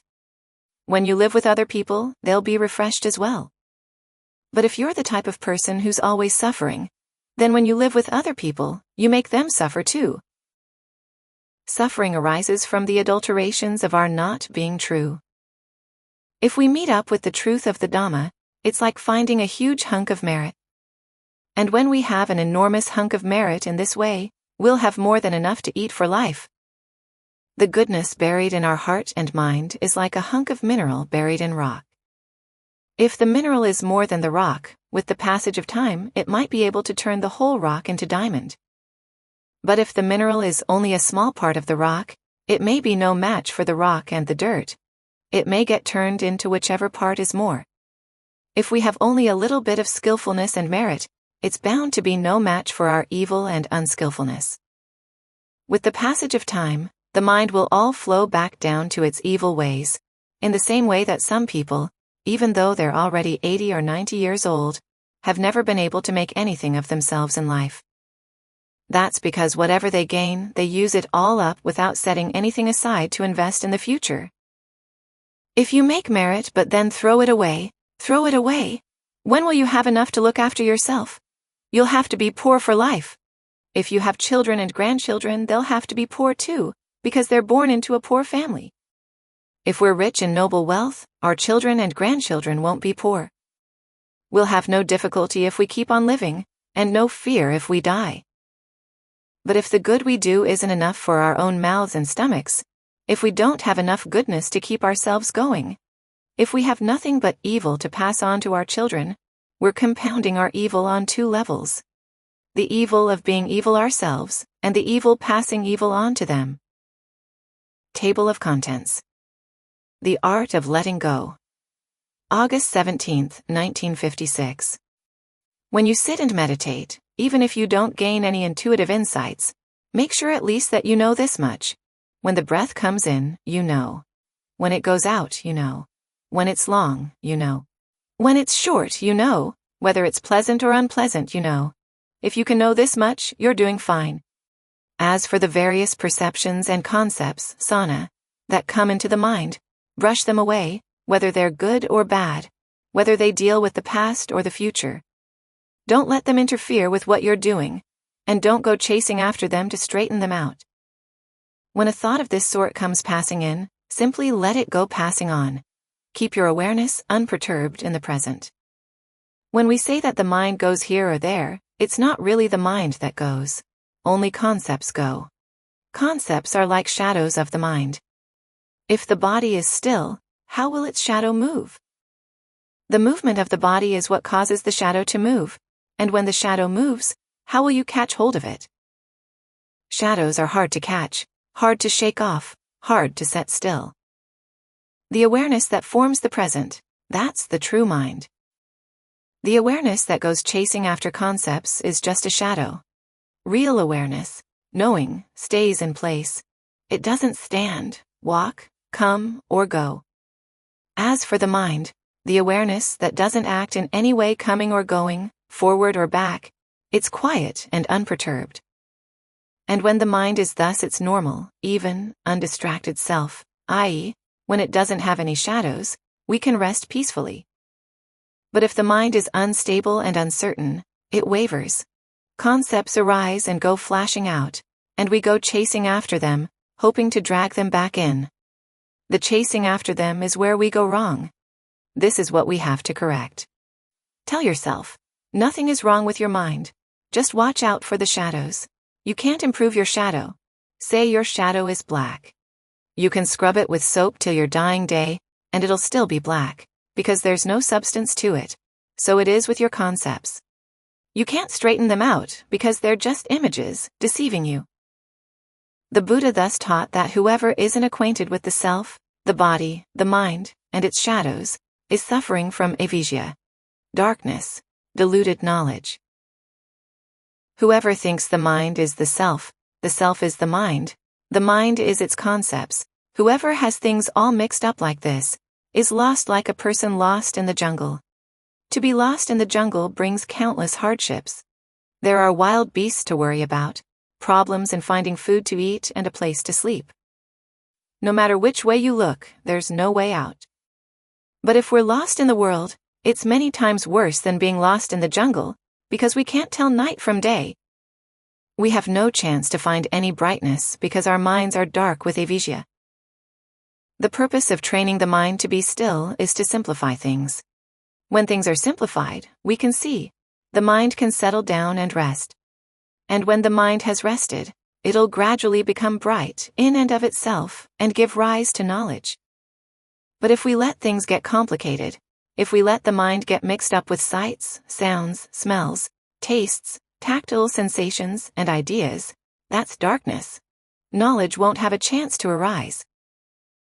Mind states mixed up with sights, sounds, smells, tastes, tactile sensations, and ideas are like a boat buffeted by storm winds from the back, the front, the left, and the right, all 8 directions, that keep it from staying upright and simply cause it to sink. The lanterns used on the boat will have to go out because of the strength of the winds. Thoughts and concepts are like waves running back and forth in the ocean. The heart is like a fish that swims up and down in the water. Just as it's the nature of the fish to see the waves of the ocean as enjoyable, it's the nature of people filled with thick ignorance to see tumultuous issues as enjoyable as well. But when we can calm down all the issues of the mind, we can bring it to its meditation object, firmly implanting the recollections, beginning with recollection of the Buddha and ending with recollection of the Sangha, in the heart. When this is the case, we can throw out all the bad things in the heart, just as we throw out all the useless things in our boat and load the boat with useful things instead. Even though these things may add weight to the boat, our heart is light, because all the affairs of merit and skillfulness are light. When the heart is light in this way, our burdens lessen. The mind is free of its various thoughts and concepts, the hindrances don't appear, and we can immediately enter into our meditation. We have to use mindfulness and alertness to survey the effect that the in and out breath has on the body and on the mind. If the breath is weak, start with a long in-breath again. Don't let your mindfulness lapse. Keep adjusting the breath until you feel that the body and mind are gaining a sense of comfort and ease. To take a deep breath is to highlight your sense of feeling. When you gain a sense of comfort and ease in this way, the mind grows still. When the mind is still, it gives rise to many kinds of good results. 1. Results in the area of the body, and 2. Results in the area of the mind. Results in the area of the body are a sense of openness, lightness, and suppleness, without any sense of constriction or trouble. You can sit without feeling tightness, pains, or disease. As for the mind, it feels undisturbed, wide open and empty, free from external thoughts and concepts. Be careful to look after these results well, maintain them for a long time. Other results will then appear in their wake, i.e., knowledge. On the physical level, this refers to the visions that may arise, agaha nimitta. Whatever vision appears as an image in the heart is a secondary level of result.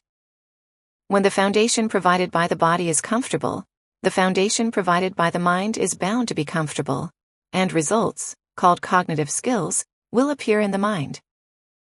For example, things we've never read about or studied can appear to us. Another sort of result is when the mind is nice and quiet. If we want to know about a particular matter, we simply move the mind just a little bit, and we can immediately know what we wanted to know, like a needle on a record. As soon as it hits the record, sounds will arise to tell us clearly what's on the record. This kind of knowledge can develop into liberating insight, vipassana jnana. But if the knowledge concerns lowly matters, dealing with perceptions of the past and future, and we follow it for a long distance, it turns into worldly knowledge. That is to say, we dabble so much in matters of the body that we lower the level of the mind, which doesn't have a chance to mature in the level of mental phenomena. Say, for example, that a vision arises and you get hooked. You gain knowledge of your past lives and get all excited. Things you never knew before, now you can know. Things you never saw before, now you see, and they can make you overly pleased or upset. Why?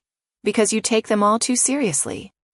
You may see a vision of yourself prospering as a lord or master, a great emperor or king, wealthy and influential. If you let yourself feel pleased, that's indulgence in pleasure, you've strayed from the middle path. Or you may see yourself as something you wouldn't care to be, a pig or a dog, a bird or a rat, crippled or deformed. If you let yourself get upset, that's indulgence in self-affliction, and again, you've strayed from the path. Some people really let themselves get carried away. As soon as they start seeing things, they begin to think that they're special, somehow better than other people. They let themselves become proud and conceited, and the true path has disappeared without their even knowing it. If you're not careful, this is where mundane knowledge can lead you. But if you keep one principle firmly in mind, you can stay on the right path. Whatever appears, good or bad, true or false, don't let yourself feel pleased, don't let yourself get upset. Keep the mind balanced and neutral, and discernment will arise. You'll see that the vision or sign displays the truth of stress. It arises, is born, fades, ages, and disappears, dies. When you know in this way, you can stay neutral and equanimous. The mind will let go of the vision and discard it from the heart. The vision will disappear, but it isn't annihilated. The vision still has its truth. It's like fire in the world. The red light of the flame exists, but we don't touch it or try to grab it. All visions disband, but they aren't annihilated. Wherever we go, they're still there, but we simply don't latch on to them. If they arise, that's their business. If they disband, that's their business, but our awareness stays at normalcy. This is the path. When the path is established in this way, the cause of suffering disbands, but our ability to know and see the Dhamma is still there. For example, if we want to know what heaven and hell are like, or if they exist, a vision will immediately appear. Sometimes we know the affairs of other people. This person is like this, that person is like that. What they're like after they die, and what the place they're reborn is like. Sometimes when we know these things we get carried away, entranced in other people's business, entranced by our own knowledge. Sometimes we see the face of an enemy who oppressed us in the past, and this gets us upset. When this happens, the mind falls into self-torment. The right way is that we don't have to show any happiness or sadness in the things that we like or don't like. We have to remind ourselves that it's normal that all of us have both good things and bad things in our past. The affairs of birth keeping circling around like this. Nothing's for sure, nothing's true. The good things aren't truly good. The bad things aren't truly bad, and they keep on being unreliable. This is the way it is with us. This is the way it is with other people. When you see the truth in this way, the mind gives rise to disenchantment, because it sees clearly that everything of every sort simply arises and changes, and when it changes, it disbands. The mind can let go and stay neutral, and the path arises. The mind stays steady and still, with no worries, no attachments. It will then be released from the visions about you and about others, released from its knowledge. It won't latch onto knowledge about you, such as knowledge of previous lives, or onto knowledge about others, such as knowledge of the death and rebirth of other beings. When we're no longer involved in our own affairs, true or false, good or bad, and about whether we know or not, the mind will gain release from the mundane level and develop the knowledge of the ending of mental fermentations. Some people reach the stage of gaining knowledge and latch onto it, which can lead to delusion. As for those perfections are strong, they'll know how to hold back from their knowledge, and the mind will enter the lowest of the noble attainments, or stream entry. Some people gain cognition on the mental level. Knowledge arises concerning the affairs of the mind. This kind of sign is a form of knowledge that arises from stillness, without our having thought of the matter. It can simply arise on its own. As soon as we think of something, it will immediately arise, just as we hear sounds when we turn on a radio. Sometimes we know this, sometimes that, sometimes we don't know, sometimes it arises on its own. This can turn into the corruptions of insight, which is why we shouldn't latch onto the true things we know, we shouldn't latch onto the false things we know. If you latch onto your views, they can hurt you. Latching onto false things can hurt you. Latching onto true things can hurt. In fact, the true things are what really hurt you. If what you know is true and you go telling other people, you're bragging. If it turns out to be false, it can backfire on you. This is why those who truly know say that knowledge is the essence of stress. It can hurt you. Knowledge is part of the flood of views and opinions, DDOA, over which we have to cross. If you hang on to knowledge, you've gone wrong. If you know, simply know and let it go at that. You don't have to be excited or pleased. You don't have to go telling other people. People who've studied abroad, when they come back to the rice fields, don't tell what they've learned to the folks at home. They talk about ordinary things in an ordinary way. They don't talk about the things they've studied because, 1, no one would understand them. 2, it wouldn't serve any purpose. Even with people who would understand them, they don't display their learning. So it should be when you practice meditation. No matter how much you know, you have to act as if you know nothing, because this is the way people with good manners normally act. If you go bragging to other people, it's bad enough. If they don't believe you, it can get even worse. So whatever you know, simply be aware of it and let it go. Don't let there be the assumption that, I know. When you can do this, your mind can attain the transcendent, free from attachment. Everything in the world has its truth. Even things that aren't true are true, i.e., their truth is that they're false. This is why we have to let go of both what's true and what's false. Once we know the truth and can let it go, we can be at our ease. We won't be poor because the truth, the Dhamma, will still be there with us. We won't be left empty-handed. It's like having a lot of money. Instead of lugging it around with us, we keep it piled up at home. We may not have anything in our pockets, but we're still not poor. The same is true with people who really know. Even when they let go of their knowledge, it's still there. This is why the minds of the noble ones aren't left adrift. They let things go, but not in a wasteful or irresponsible way. They let go like rich people. Even though they let go, they've still got piles of wealth. As for people who let things go like paupers, they don't know what's worthwhile and what's not, and so they let it all go, throw it all away. And when they do this, they're simply heading for disaster. For instance, they may see that there's no truth to anything, no truth to the khandhas, no truth to the body, no truth to stress, its cause, its disbanding, or the path to its disbanding, no truth to unbinding, nibbana. They don't use their brains at all. They're too lazy to do anything, so they let go of everything, throw it all away. This is called letting go like a pauper. Like a lot of modern-day sages, when they come back after they die, they're going to be poor all over again. As for the Buddha, he let go only of the true and false things that appeared in his body and mind. But he didn't abandon his body and mind, which is why he ended up rich, with plenty of wealth to hand down to his descendants. This is why his descendants never have to worry about being poor. So we should look to the Buddha as our model. If we see that the khandhas are worthless, inconstant, stressful, not self and all that, and simply let go of them by neglecting them, we're sure to end up poor. Like a stupid person who feels so repulsed by a festering sore on his body that he won't touch it, and so lets it go without taking care of it. There's no way the sore is going to heal. As for intelligent people, they know how to wash their sores, put medicine and bandages on them, so that eventually they're sure to recover. In the same way, when people see only the drawbacks to the khandhas, without seeing their good side, and so let them go without putting them to any worthwhile or skillful use, nothing good will come of it.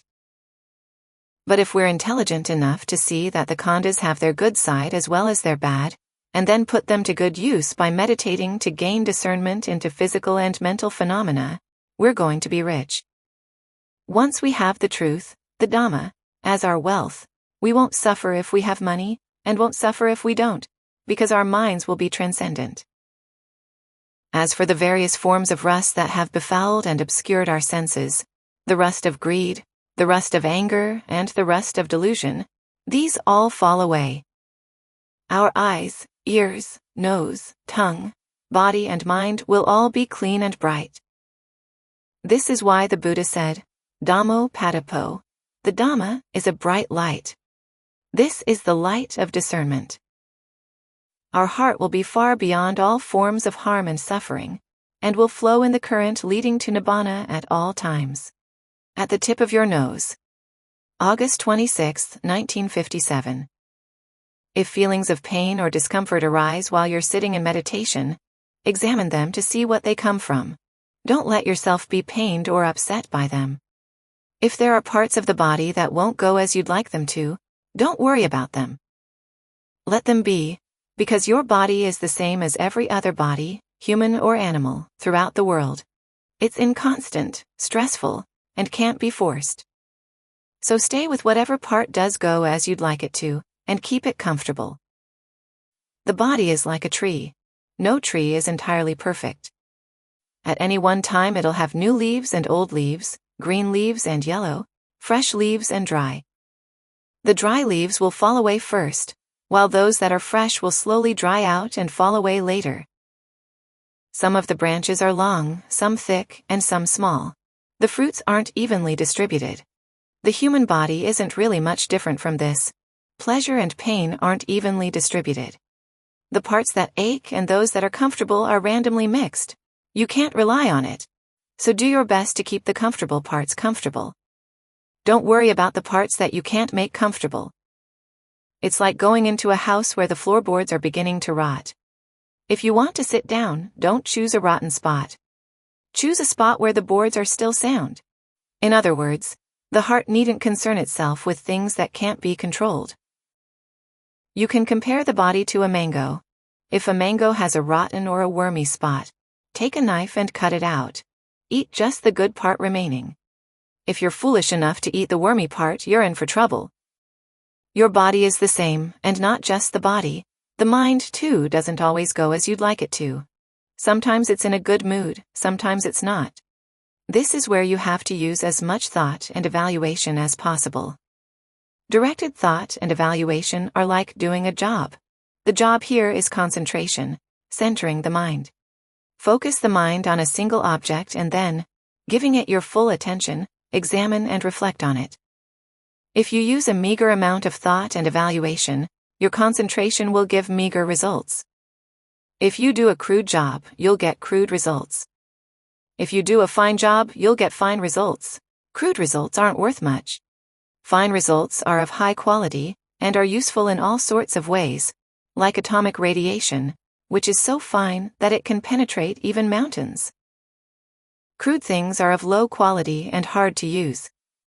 Sometimes you can soak them in water all day long and they still don't soften up. But as for fine things, all they need is a little dampness in the air, and they dissolve. So it is with the quality of your concentration.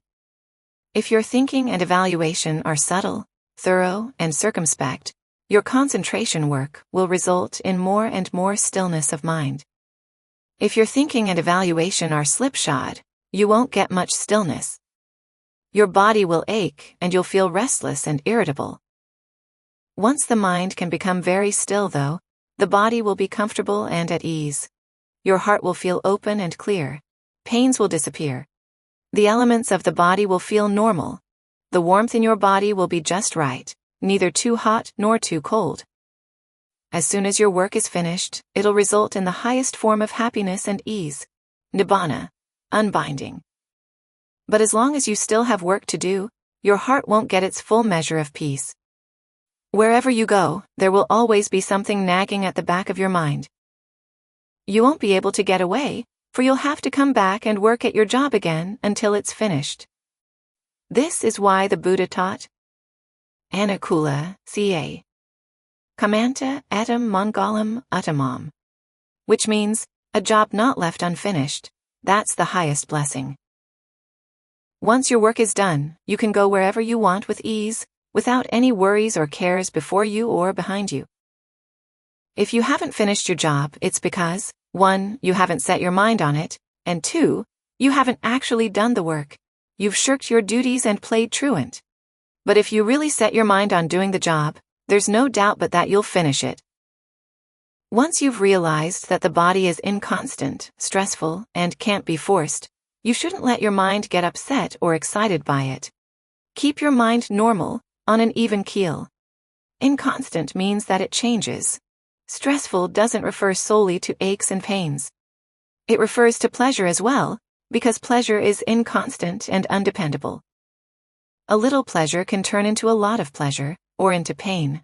Pain can turn back into pleasure, and so on.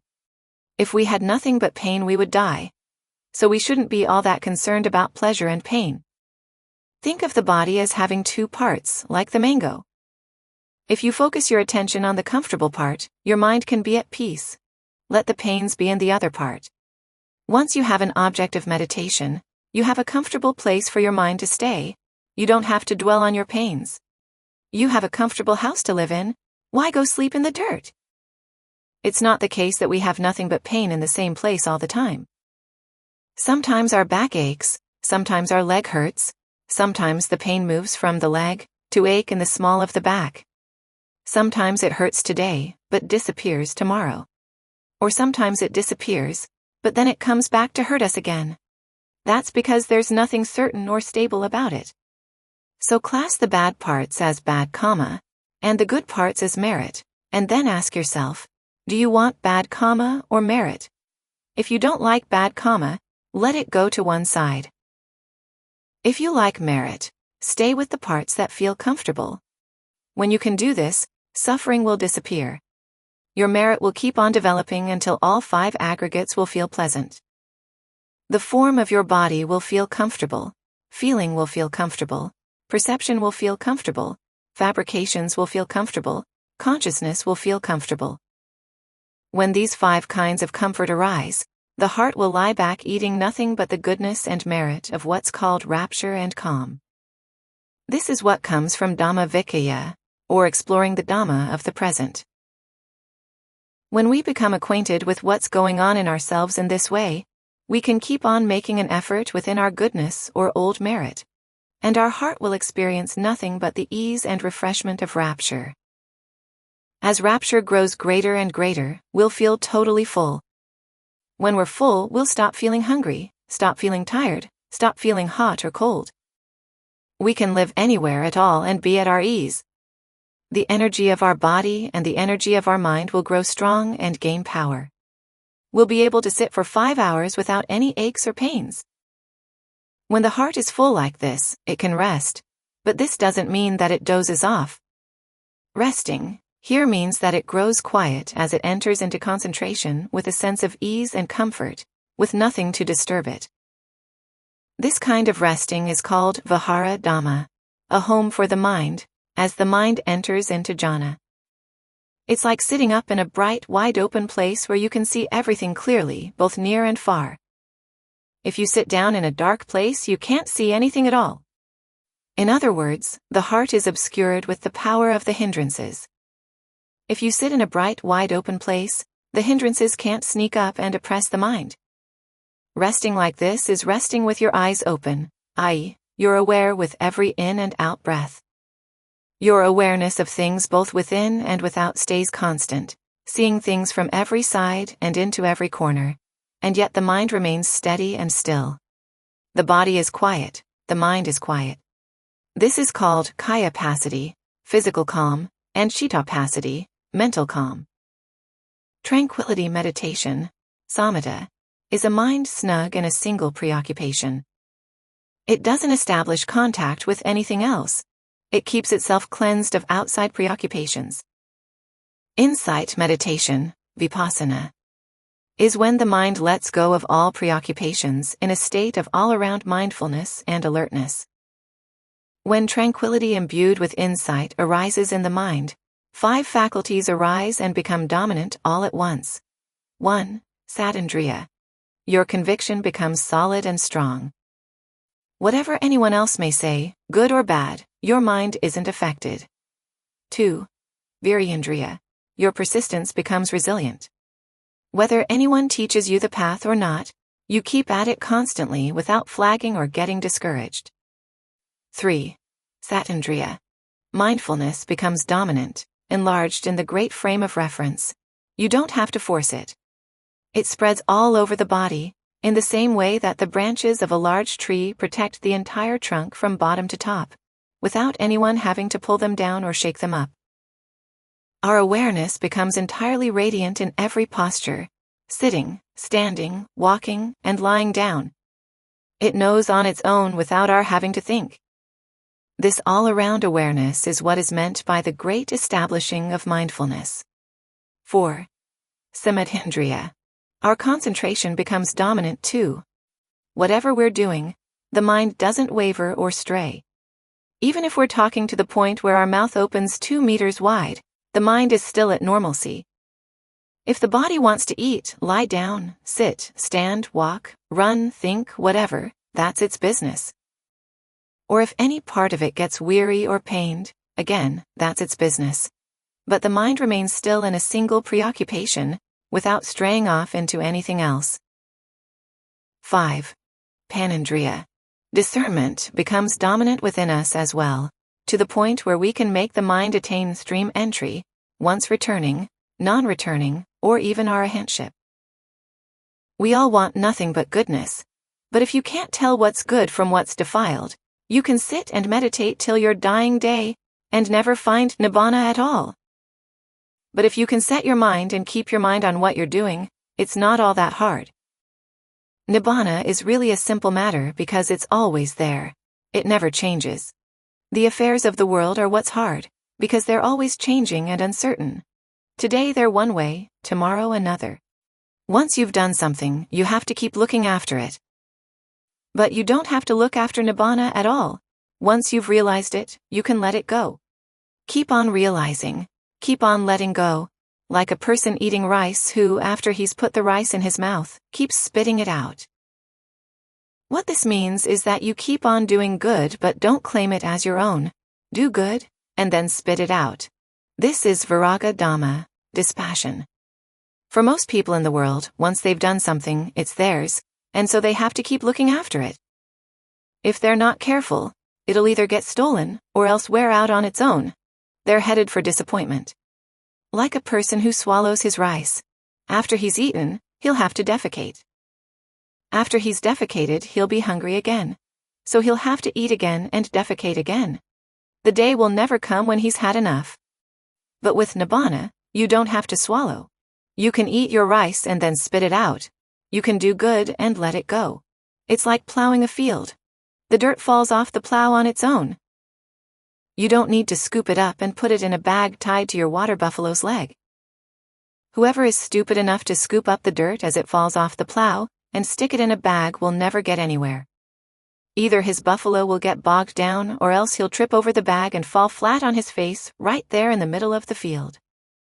The field will never get plowed, the rice will never get sown, the crop will never get gathered. He'll have to go hungry.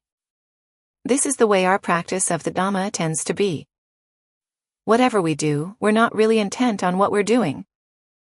We walk along, looking to the left, glancing to the right, forgetting where we've been and where we're going, like the old husband and wife who, one day, took their machetes into the forest to clear a field. After cutting down all the big trees, the old man came across some tall grass. So he took off the cloth he had wrapped around his head, tied it as a sash around his waist, and tucked the machete into the sash behind his back. Then he squatted down to pull out the grass. As he was pulling out the grass, he came across a stump. So he turned around to pick up his machete to cut back the stump, but he couldn't find it anywhere on the ground. He couldn't remember where he had placed it, so he started walking around, looking for it in the forest.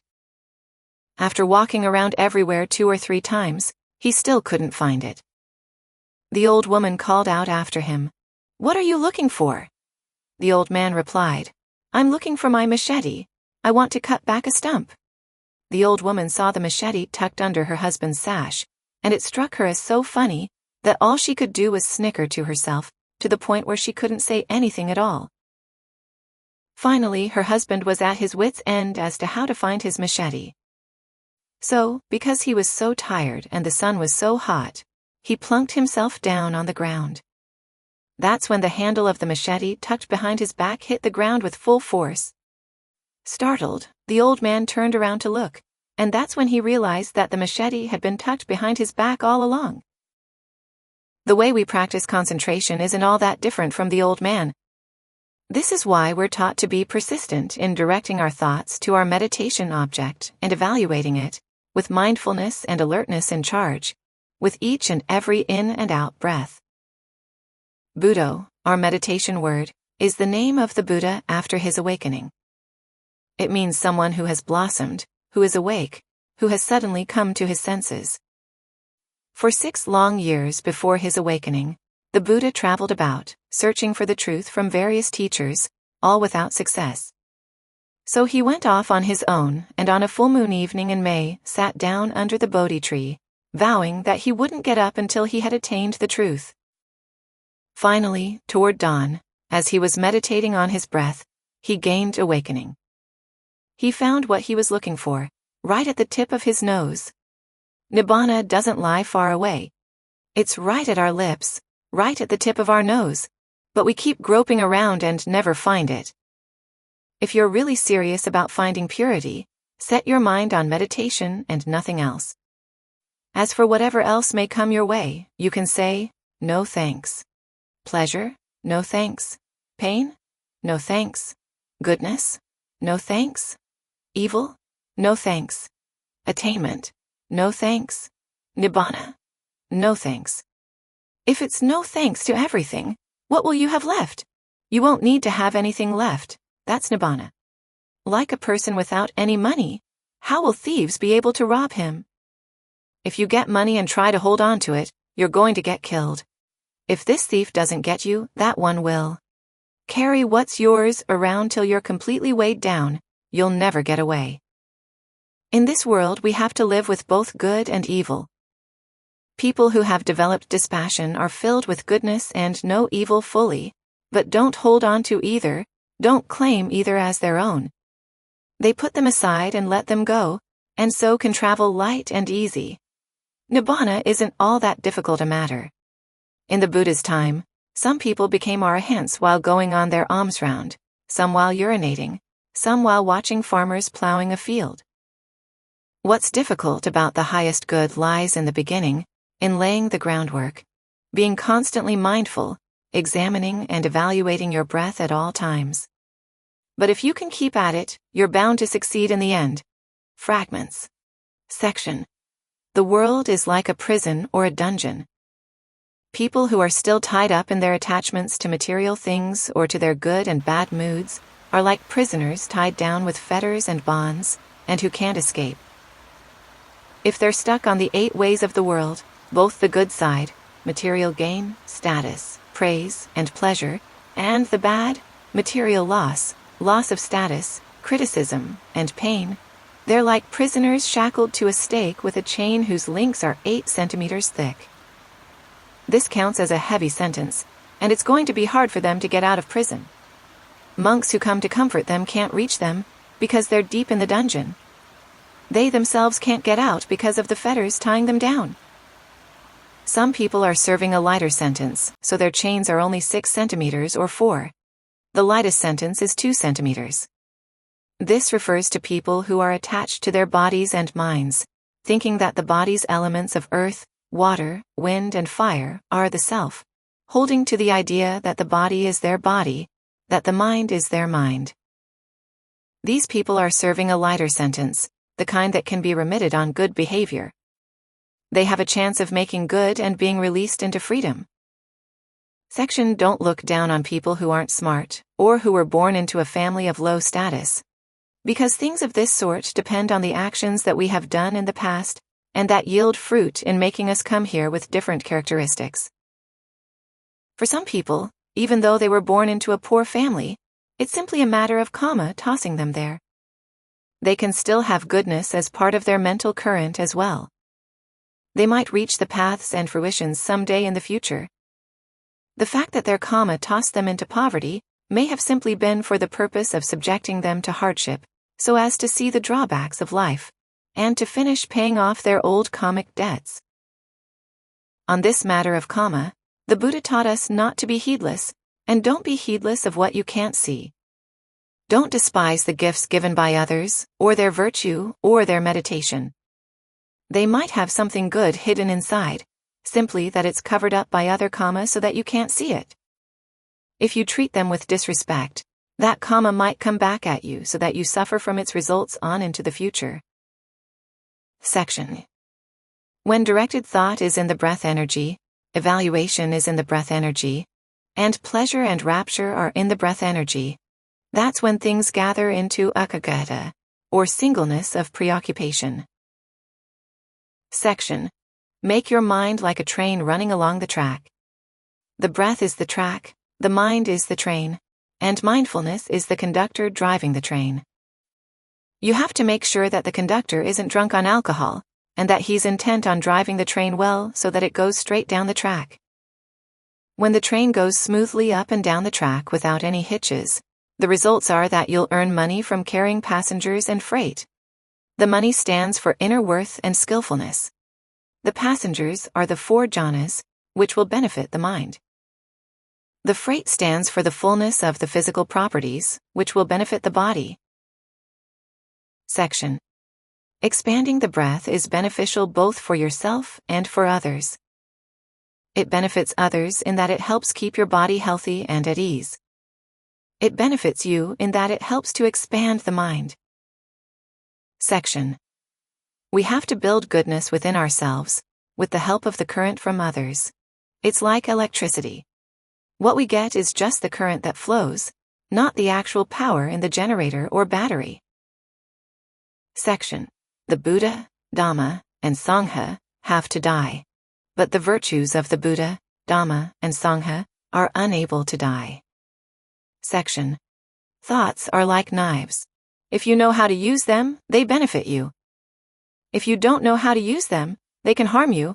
Sometimes they can even kill you. Section. What is insight? Insight is entering in to know the condition of the Dhamma.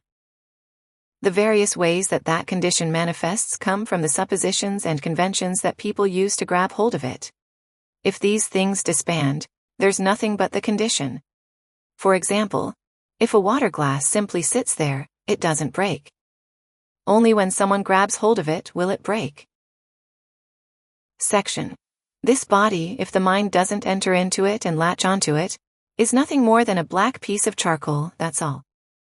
If the mind latches onto it with craving and clinging, it turns into a red-hot piece of charcoal. So when we separate the mind from the body, and there's just the knowing of awareness, the body disbands, like a piece of charcoal from which the fire has disbanded.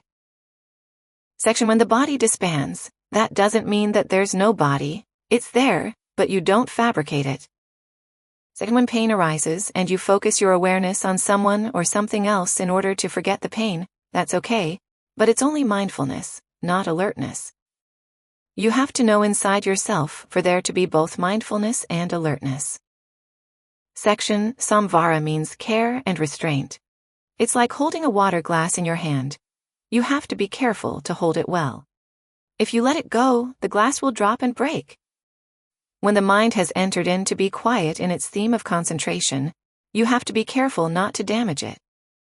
Your eyes can see forms, but don't suppose them to be good or bad. Your ears can hear sounds, but don't suppose them to be good or bad, and so forth.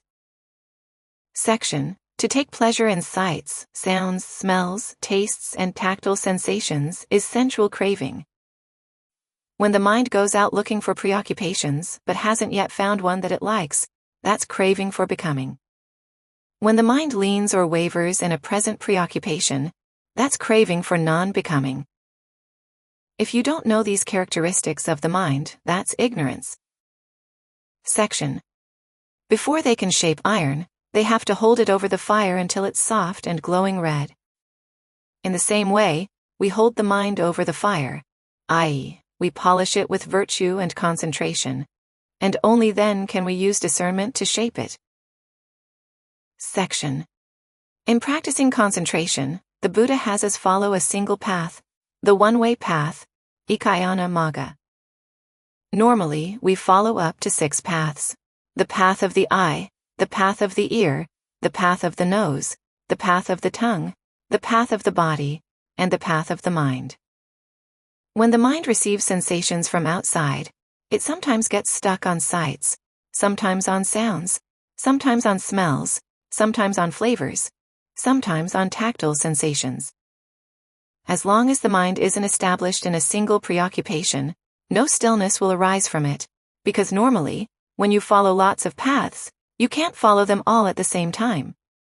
You have to take turns, following now this path and now that. As a result, none of these paths will be worn smooth, because you don't walk constantly on any one of them. So these paths will have to be overgrown and filled with dangers. You might step on thorns or sharp rocks.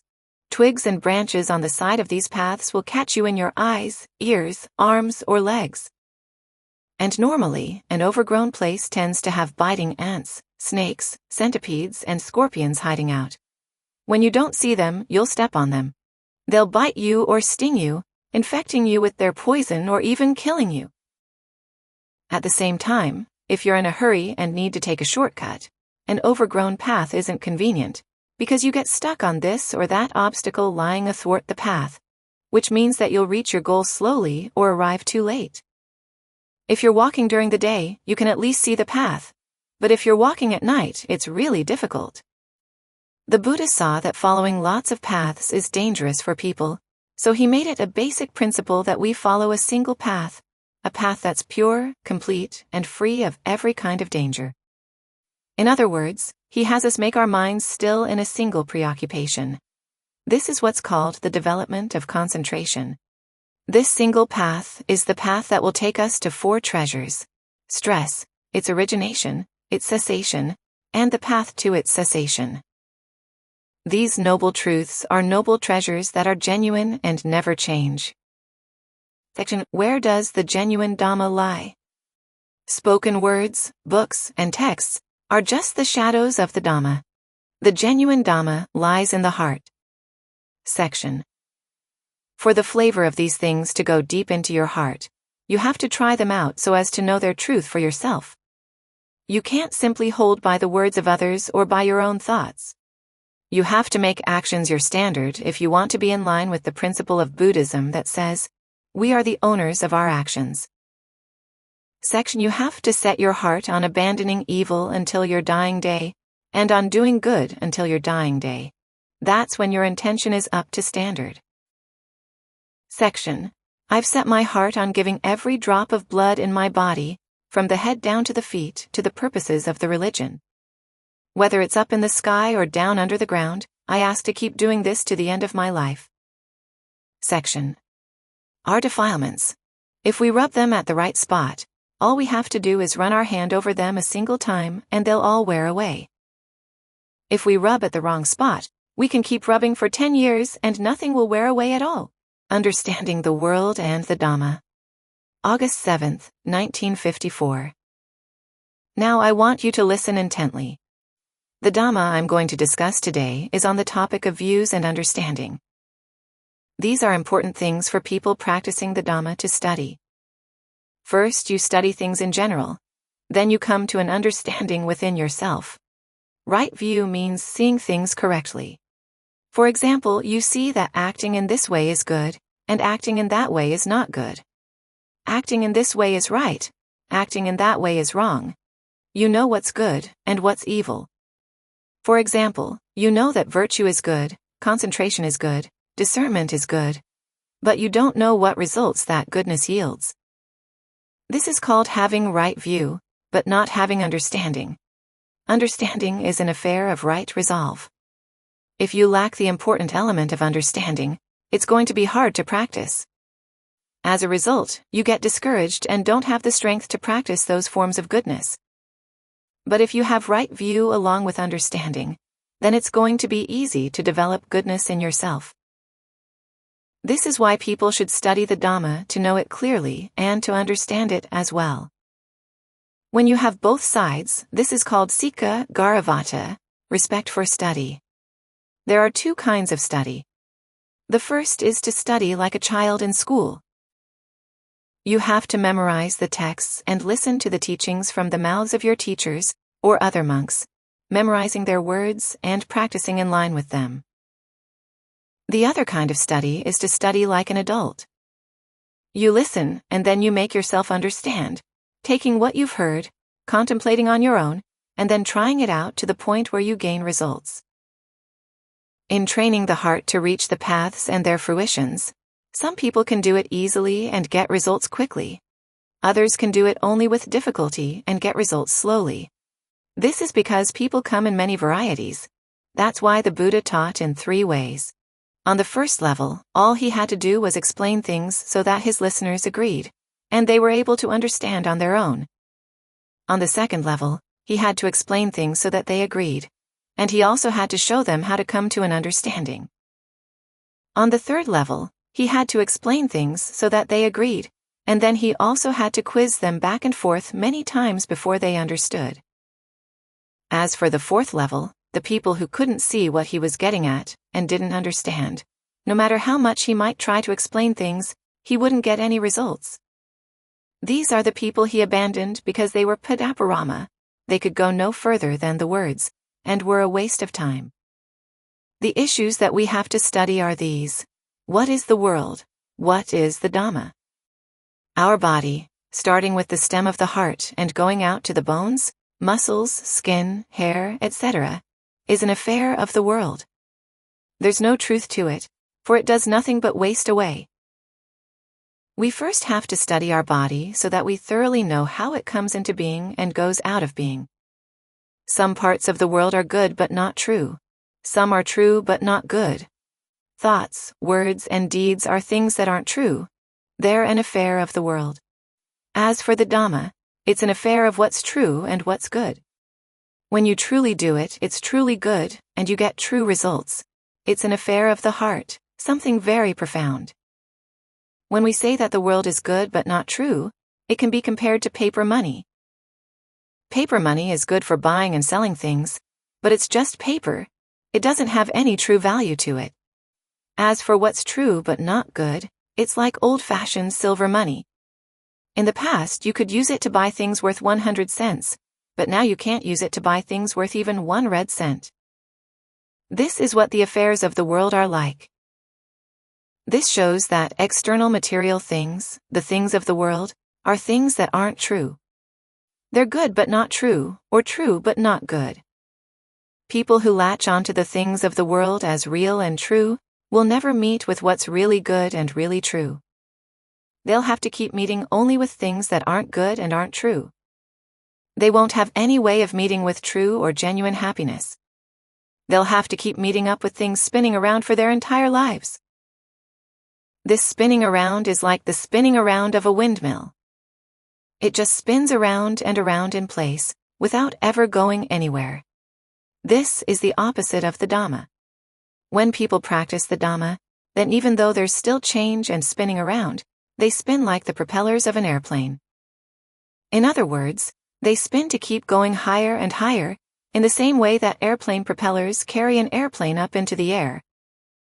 Or you could say that they spin like the wheels of a train, that carry the train and its passengers to the station, or their ultimate destination. The propellers and wheels here stand for the wheel of the Dhamma, which spins with virtue, concentration, and discernment. When virtue spins forward for the sake of purity, it cuts through sensual craving, and counts as the resolve for renunciation. When concentration spins forward for the sake of purity, it cuts through craving for becoming, and counts as the resolve for non-ill will. When discernment spins forward for the sake of purity, all craving ends. This is resolve for harmlessness. Virtue, concentration, and discernment are thus interconnected. They're anapanasati, anapanasati, sahajata, and nisaya. Immediate conditions, reciprocal conditions, simultaneous conditions, and conditions that depend on one another.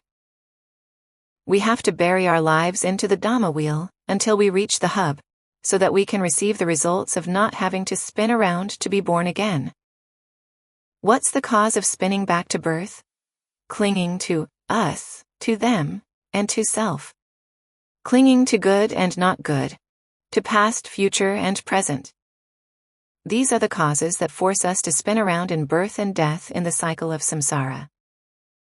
So when we know that the affairs of the world aren't true in their goodness or good in their truth, we shouldn't cling to them. We have to brush them aside. If people say we're good or bad, there's no truth to their words, because good is true only in the mouth of the person speaking, and bad is true only in the mouth of the person who yells it. So don't latch onto anything they say. Focus instead on the good and bad that are actually within you. As for the good and bad things we do, no one knows better than us. Even Devatas can't know better than we do, because these are things that are known exclusively inside. As long as we deludedly take good and bad from other people, we'll have to keep on meeting with suffering and stress, over and over again. That's because the affairs of the world are affairs of having us, and them, and self. Them, cow, is the horns cow of a forest animal, or of a cow or water buffalo. Us is like the tusks of an elephant. Even though an elephant's tusks are high things attached to its head, they have to come striking down on the ground. If we put horns and tusks on our heads, we turn into forest animals too. If we're like cows and water buffaloes, we won't escape from being caught and slaughtered, or stabbed by the horns of other water buffaloes. If we put tusks on our heads, it's like riding on an elephant's neck. We might get stabbed by the elephant's tusks. The elephant here stands for ignorance. When there are elephants, there have to be other animals too. If we have an elephant in us, we're still in the dark. We can't see any light. We can't see the truth. There are times when we are the ones standing in the way of our seeing the truth, because we latch onto sights, sounds, smells, tastes, tactile sensations, or feelings, perceptions, thought fabrications, and consciousness, which are all fabrications. They're nothing true or genuine. They keep changing. They're not for sure. If we enter into them and get stuck, clinging to them as genuine and real, that's the cause that brings suffering on ourselves. The same with good and bad. When people say you're good or bad, don't get pleased or upset. Go by the reality of what you've actually done. When people practice correctly, bringing their minds to a high level, developing until they reach the Dhamma in full, their goodness opens out on its own, like the petals of a lotus fully blooming in a pool. The blossom is large, the petals spread out, and they send a sweet fragrance, coolness, in all directions. The coolness here is happiness and ease. When the eye sees good sights, it's at ease. When it sees bad sights, it's at ease. When the ear hears good sounds, it's at ease. When it hears bad sounds, it's at ease. When the tongue tastes good flavors, it's at ease. When it tastes bad flavors, it's at ease. Whatever sensation comes to make contact, whether good or bad, the mind has to be neutral and unfazed in Shalangapeka, six-factored equanimity, which is both a factor of the path and one of the factors for awakening. The Buddha wasn't stuck on good or bad, wasn't snagged by sensations or preoccupations, past, future, or present. This is why he's termed Lokaviju, an expert with regard to the world. When the mind isn't stuck or snagged on external preoccupations, good, bad, past, future, or present, it will gain release from mental fermentations. It's a mind that has reached the stream of the Dhamma. It has a cool sense of ease as its mental home. It's gained the skill of release. Whenever you can practice in this way, you're sure to get results then and there, without any limitations of time or season, so it's akaliko, timeless. For this reason, I ask that we all study to clearly know the affairs of the world and of the Dhamma until we understand them. Whichever aspect is an affair of the world, let it go. Whichever is an affair of the Dhamma, bring it into your hearts and practice it. That's when you're sure to get the results: peace, a cool sense of happiness and ease. Wherever you stay, you'll be at your ease. Wherever you go, you'll be at your ease, free from anything that would trouble you. Inner Eyes. October 12, 1958. Goodness in the area of the Dhamma isn't an affair of the body. The body is an affair of the world. Goodness in the area of the Dhamma arises from the mind. The duties of those who practice the Dhamma are 1. Listening, 2. Dhamma discussion, and 3. Practice. The third duty, though, is the most important in reaching success. When you practice but haven't yet reached the truth of the Dhamma, it's like studying in school to the point where you know how to read and write, but you haven't yet used that knowledge to further your livelihood or to benefit yourself in other ways. It's only when you use these three principles in your practice that you can be said to be interested in the Dhamma. Otherwise, you're just playing around. The body, or this Rupa Dhamma, is something coarse because it has a shape and features that are easy to see. As for the mind, Nama Dhamma, it's something more refined. There's just awareness, without any shape or features that you can see with the eyes of the flesh. Only when you give rise to inner eyes within yourself can you see the features of the mind. The eyes of the flesh are the eyes of the world, and every person has two of them. These eyes of the flesh can see only crude and coarse things that have a shape, and they're eyes that you can't really trust. Sometimes they see good as bad, sometimes bad as good. They look at things both in right and in wrong ways. You can't find anything true or for sure in them at all. As for inner eyes, when they see that something isn't good, you can let it go. When they see that something is good, you can hold on to it. This is why we're taught to give rise to inner eyes, so that we can use them to contemplate the truth of the world and of the Dhamma. There are 3 inner eyes: 1. Jnana Kaku, the eye of knowledge; 2. Panna Kaku, the eye of discernment; and 3. Dhamma Kaku, the Dhamma eye, all of which are forms of cognitive skill. To give rise to these 3 eyes depends on the stillness of the mind. When there's stillness, the clarity and brightness of these 3 eyes will appear. What does lack of stillness come from? Lack of stillness comes from waves, the waves of ignorance. When there's ignorance in the mind, it gives rise to fabrications. When there are fabrications, they give rise to waves. There are 3 types of fabrication. 1. meritorious fabrications, the mind thinking in ways that are good and skillful. 2. Demeritorious fabrications, the mind thinking in ways that are evil and unskillful. And 3. Impassive fabrications, when the mind stops still in concentration, or the attainments of jhana, that are neither meritorious nor demeritorious. As long as ignorance permeates the mind can't escape from these three forms of fabrication. This is why we're taught, avijja pakaya sankhara. From ignorance as a condition come fabrications. And depending on which direction the current of ignorance pulls the mind, that's where the mind tends to go. The mind that seeps into fabrications is like the fire element that permeates trees and other objects. For example, the fire element that permeates the floorboards on which you're sitting right now. You can't see that there's any fire, and you don't feel any heat. That's because we can't see the fire element. We sit right on top of it without fearing any danger. If it were a blatant fire outside on its own, we could immediately see it, and we'd know that it's hot. We wouldn't dare go near it or use our hands to touch it. This is why blatant fire doesn't pose us any danger. But as for the subtle fire that we can't see with the eye of the flesh, it burns away at us all the time every day, but we're not aware of it. We're immersed in a bonfire, but we don't know enough to try to get out. In the same way, a person who latches onto fabrications doesn't feel the heat of fabrications. It's like the fire element that permeates material objects. Only when the object is struck or rubbed violently will the fire appear, and that's when we'll feel its heat. It's because we can easily see blatant fire that we can get away in time. This is why we only rarely die from it. But as for the subtle fire that we can't see, that's what burns us to death without our realizing it. This subtle fire of ignorance burns us with birth, the gradual weakening called aging, the waning away called illness, and the final disbanding called death. The nature of fire is that if we feed or nourish it, it'll grow.